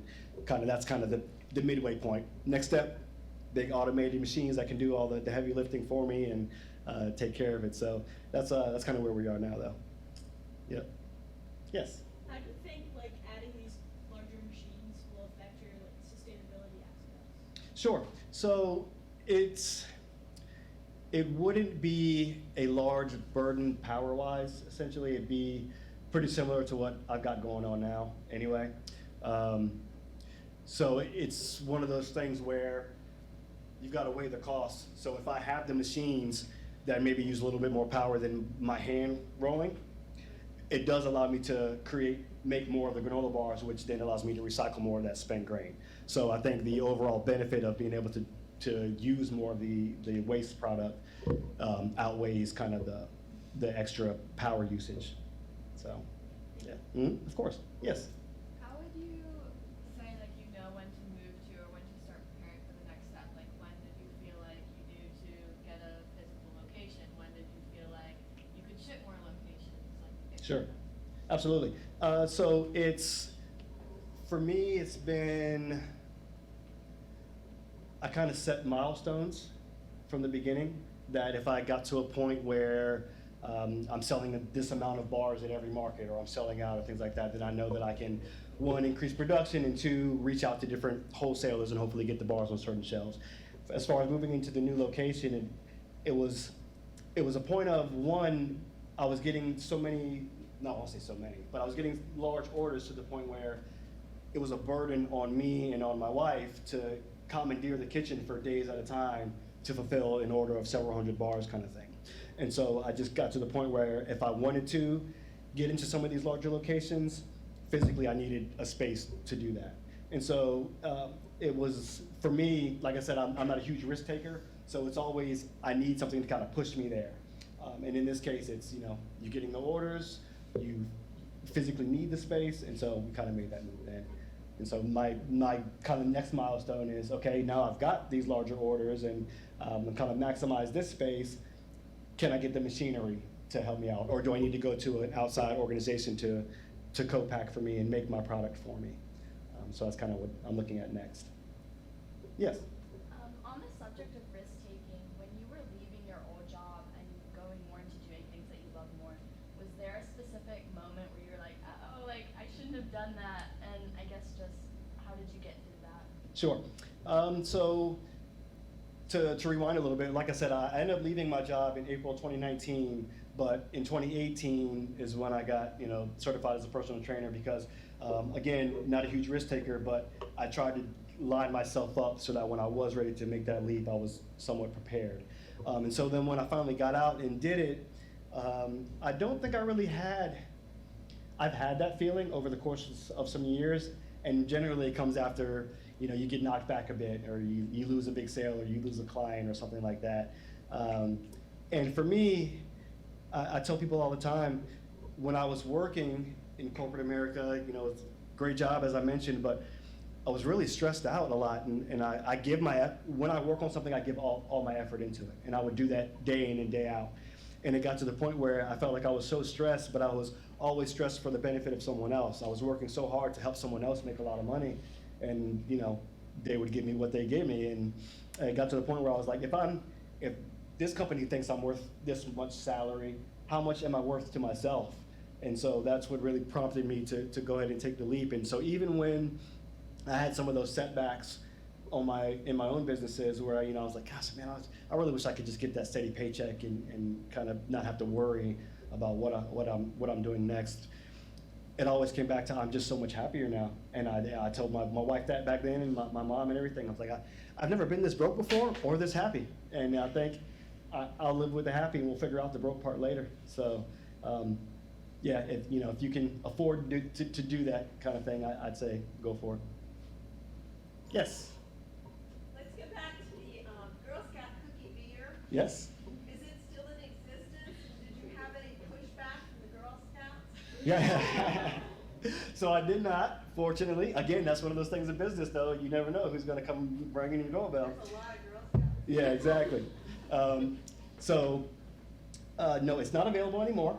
We actually brewed it last fall. I think it came out on September 1st, and they had sold out of it by November 1st. And it's early. That's fast for as much as we made of it. Most beers are on tap for a good 3, 4, 5 months maybe. And that thing flew off the shelf. So hopefully because of that success, I'll be able to coordinate again and do something else, and I'll keep you posted. For sure. Yeah. Do you think that having that beer helped your business grow? Like, was it like a mutual benefit kind of a thing, or was that more so just for the fun of it? Or? No, it's a little bit of both, but honestly, it goes just kind of hand in hand with us wanting to partner with breweries, promote them, and then they promote us as well. So what essentially happens is, for example, I'll get the grain from a brewery, make the bars, they'll sell them at the brewery, and now they're making money off something that they were throwing away and profiting as well. Or in the case of making the beer with them, I go back and post all kinds of stuff on my social media channels promoting them. They put things in their menu promoting me, and it's kind of we mutually benefit. So that's kind of been the coolest part of all of it, is working with the breweries and finding a way to kind of push each other and promote each other as well. Yes? What are your social media handles? Sure. So Instagram is All Good Granola. Somehow it was taken on Facebook, so we're All Good Bars on Facebook. And then we have an All Good Granola Twitter.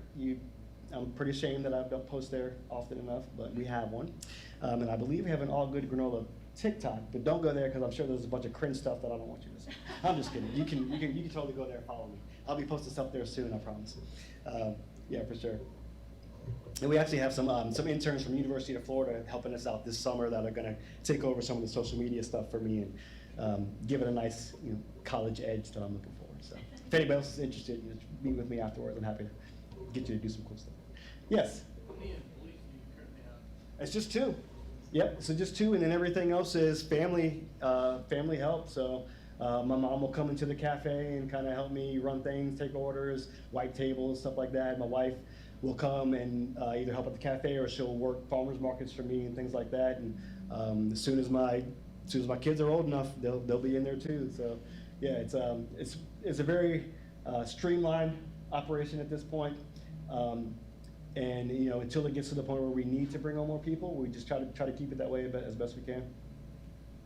Yep. Yes. Are you able to get the grain from the breweries cheaper than you would if you had to get like It's free. It's trash.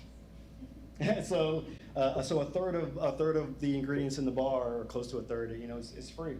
Minus what it costs me to pick it up, dry it out, and the power that goes into that. But essentially, it's free. So, like I said, my goal is to get to the point where I'm taking all of it, where I can really say that I'm doing them a favor. As it stands right now, I'm getting a bucket. They still have to do something with the rest of it. But yeah, it's mutually beneficial for them and for me, and they're happy to give it to me. So, yes. Just curious, have you considered selling your bars at the bars that you're taking the leftovers from? Absolutely. Yeah, so that was kind of, that was a business model at first, was to get them on the shelves of as many breweries as possible. Again, with the thought being, you guys are now going to make some money off something you were tossing out and helping me as well. So, and that's kind of the funny thing is that's the road we went down, and we were on the shelves or on the bars at many of these breweries. But again, as the large orders kept coming in, I was like, well, I don't have enough for you guys this week. I'll get you some next week. And then I have a farmer's market, and I'd sell out, and I didn't have enough bars. So a good problem to have, obviously, but that's really what led us to needing a bigger space and hopefully reaching out to more of these people. So, yeah. Any other questions? Yes, of course. I'm sorry, yeah, in the back. You got it. Yep. How are your online sales? Yeah, so online sales are great. And we actually have a subscription package too, so we have subscribers that get monthly granola bar deliveries, and what we do is we partner with a different brewery each month to create specialty bars. So each month we'll come out with a unique recipe, some different marketing angles, and for this month we have something in the granola. So for the concert coming up, we threw a bunch of different ingredients in here and made a specialty bar to kind of promote something in the water festival.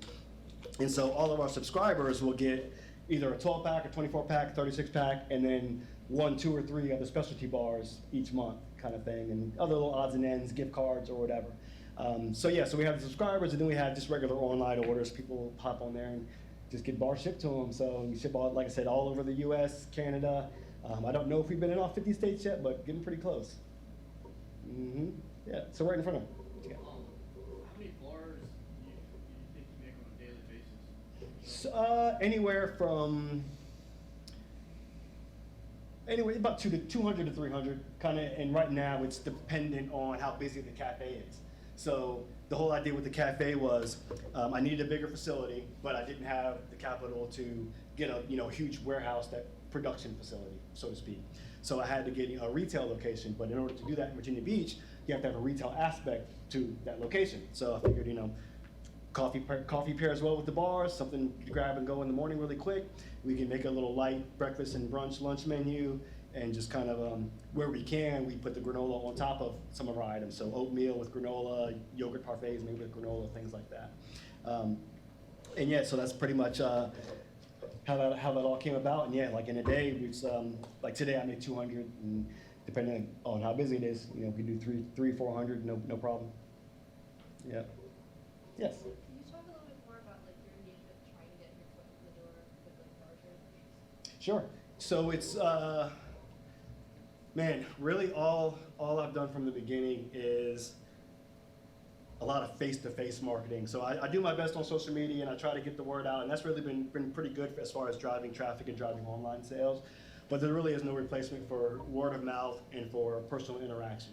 So when I can tell people what's in the bars, the sustainability aspect, the brewery aspect, they sell quick because people really can feel a relation to that. But if they're on a store shelf next to Kind bars or next to Lauer bars, well, you've seen those commercials a million times. You don't know what the heck mine are even about. So it's a little bit harder to tell that story in a box, essentially. So that's kind of been a little bit of the difficulty with getting them on the shelves in some of these larger places. But some of the more local places that focus on local brands, Whole Foods, for example, has a program where they try to promote as many local businesses as they can. So things like that are kind of where I'm headed to next. And again, like the hardest part is essentially, I'm unknown, I know it's just me, I'm not backed by huge distributors or things like that. So, but what happens is you go and you shake a few hands, you meet people, you show them that you're not intimidated by, their status, and you just approach them honestly and say, this is what I have to offer. If it's not something you're interested in, maybe tell me what would get you there? What would, you know, make you interested in this product? What do you not like about this product? So it's that can be kind of the scary part a little bit, but once you kind of break through that and realize that they're a business too, and they have a bottom line to worry about, you take it less personal and you start thinking of, you know, in a more of a business sense, like, okay, well, what is it that I need to do to make my product appealing to you? Yeah. Yes? Yes, absolutely. So, like I said, we have been working with the University of Florida, and that's over the past 3 years, actually, they've offered interns, usually 2 or 3 per semester, they work remotely, obviously, because they're down in Florida. So they do a lot of the social media stuff for me, and a little bit of outreach and trying to get wholesale deals for me and things like that. But if there are students that are interested in helping out that are local and want to hang out in the cafe and do the, or work markets with me or anything like that, we would gladly accept that, for sure. Great. Any other questions? Yes, sir. Please. Do you make all your packaging like in-house?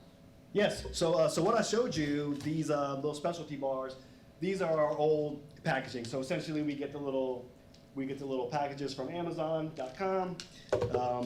These aren't recyclable, and so this is what I was using for the first few years of my business. And it got to the point I was like, well, if my product is sustainable but the packaging is not, what am I even doing here? So I started researching, how do I get either compostable or recyclable packaging? And essentially, it's to do it, you got to order a whole bunch of those things. So again, it had to get to a point where it made sense for me to purchase that many packages. So now we have fully recyclable packaging, and we're able to make the bars a little bit bigger because the packages are bigger. And so we kind of redesigned everything to look like something you would find on a 7-Eleven shelf, And so, now we have a little bit more professional packaging and makes it a little bit more appealing to wholesalers that, might want to put the bars on their shelf. But yeah, it's all designed by me. One of my buddies from college was a graphic design major and helped me design my original logo and the original packaging. And then I kind of took that and, converted it to the recyclable packaging. And again, just kind of, small workshop of people that I trust and close friends and family, and just kind of making it work the best we can. Yeah. Please. So you said the packaging is recyclable? Yes. Is it recyclable everywhere or specific? Recyclable everywhere. Yep. So it's I was really had my heart set on compostable packaging. I just didn't have the money to make that happen yet. But that's another piece of my next level. Hopefully is compostable packaging where you can just throw it anywhere and it'll go away essentially. So, but yeah, I'd say maybe the most fun part of owning your own business is having that creative input and being able to, do artistic things from time to time, and you get to have your hands in all the little pieces of it. So that's definitely one of my favorite parts. Yes. Oh, sorry, you did. Yeah.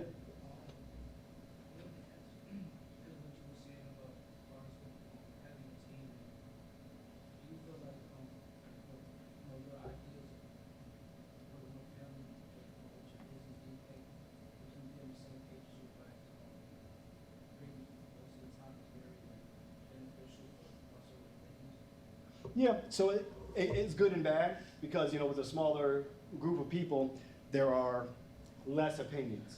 And with people that are close to me, there's always that feeling like, are they just telling me the product is good because they love me, or they're giving me ideas because, they don't want to hurt my feelings or whatever the case may be.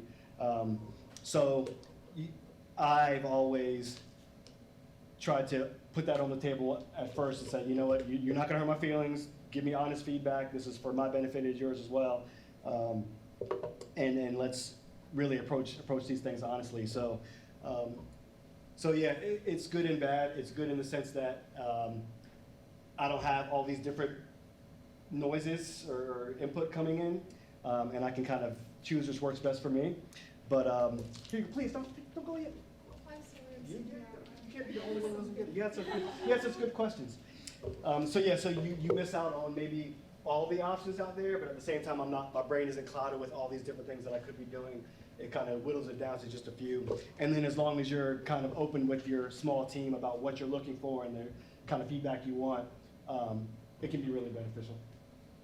Yeah. Anyone else? Yeah, those are all really good questions. I appreciate that. It's probably my favorite part of doing presentations is seeing what's on you guys' mind and trying to answer that stuff. So thank you. Yeah, thank you guys.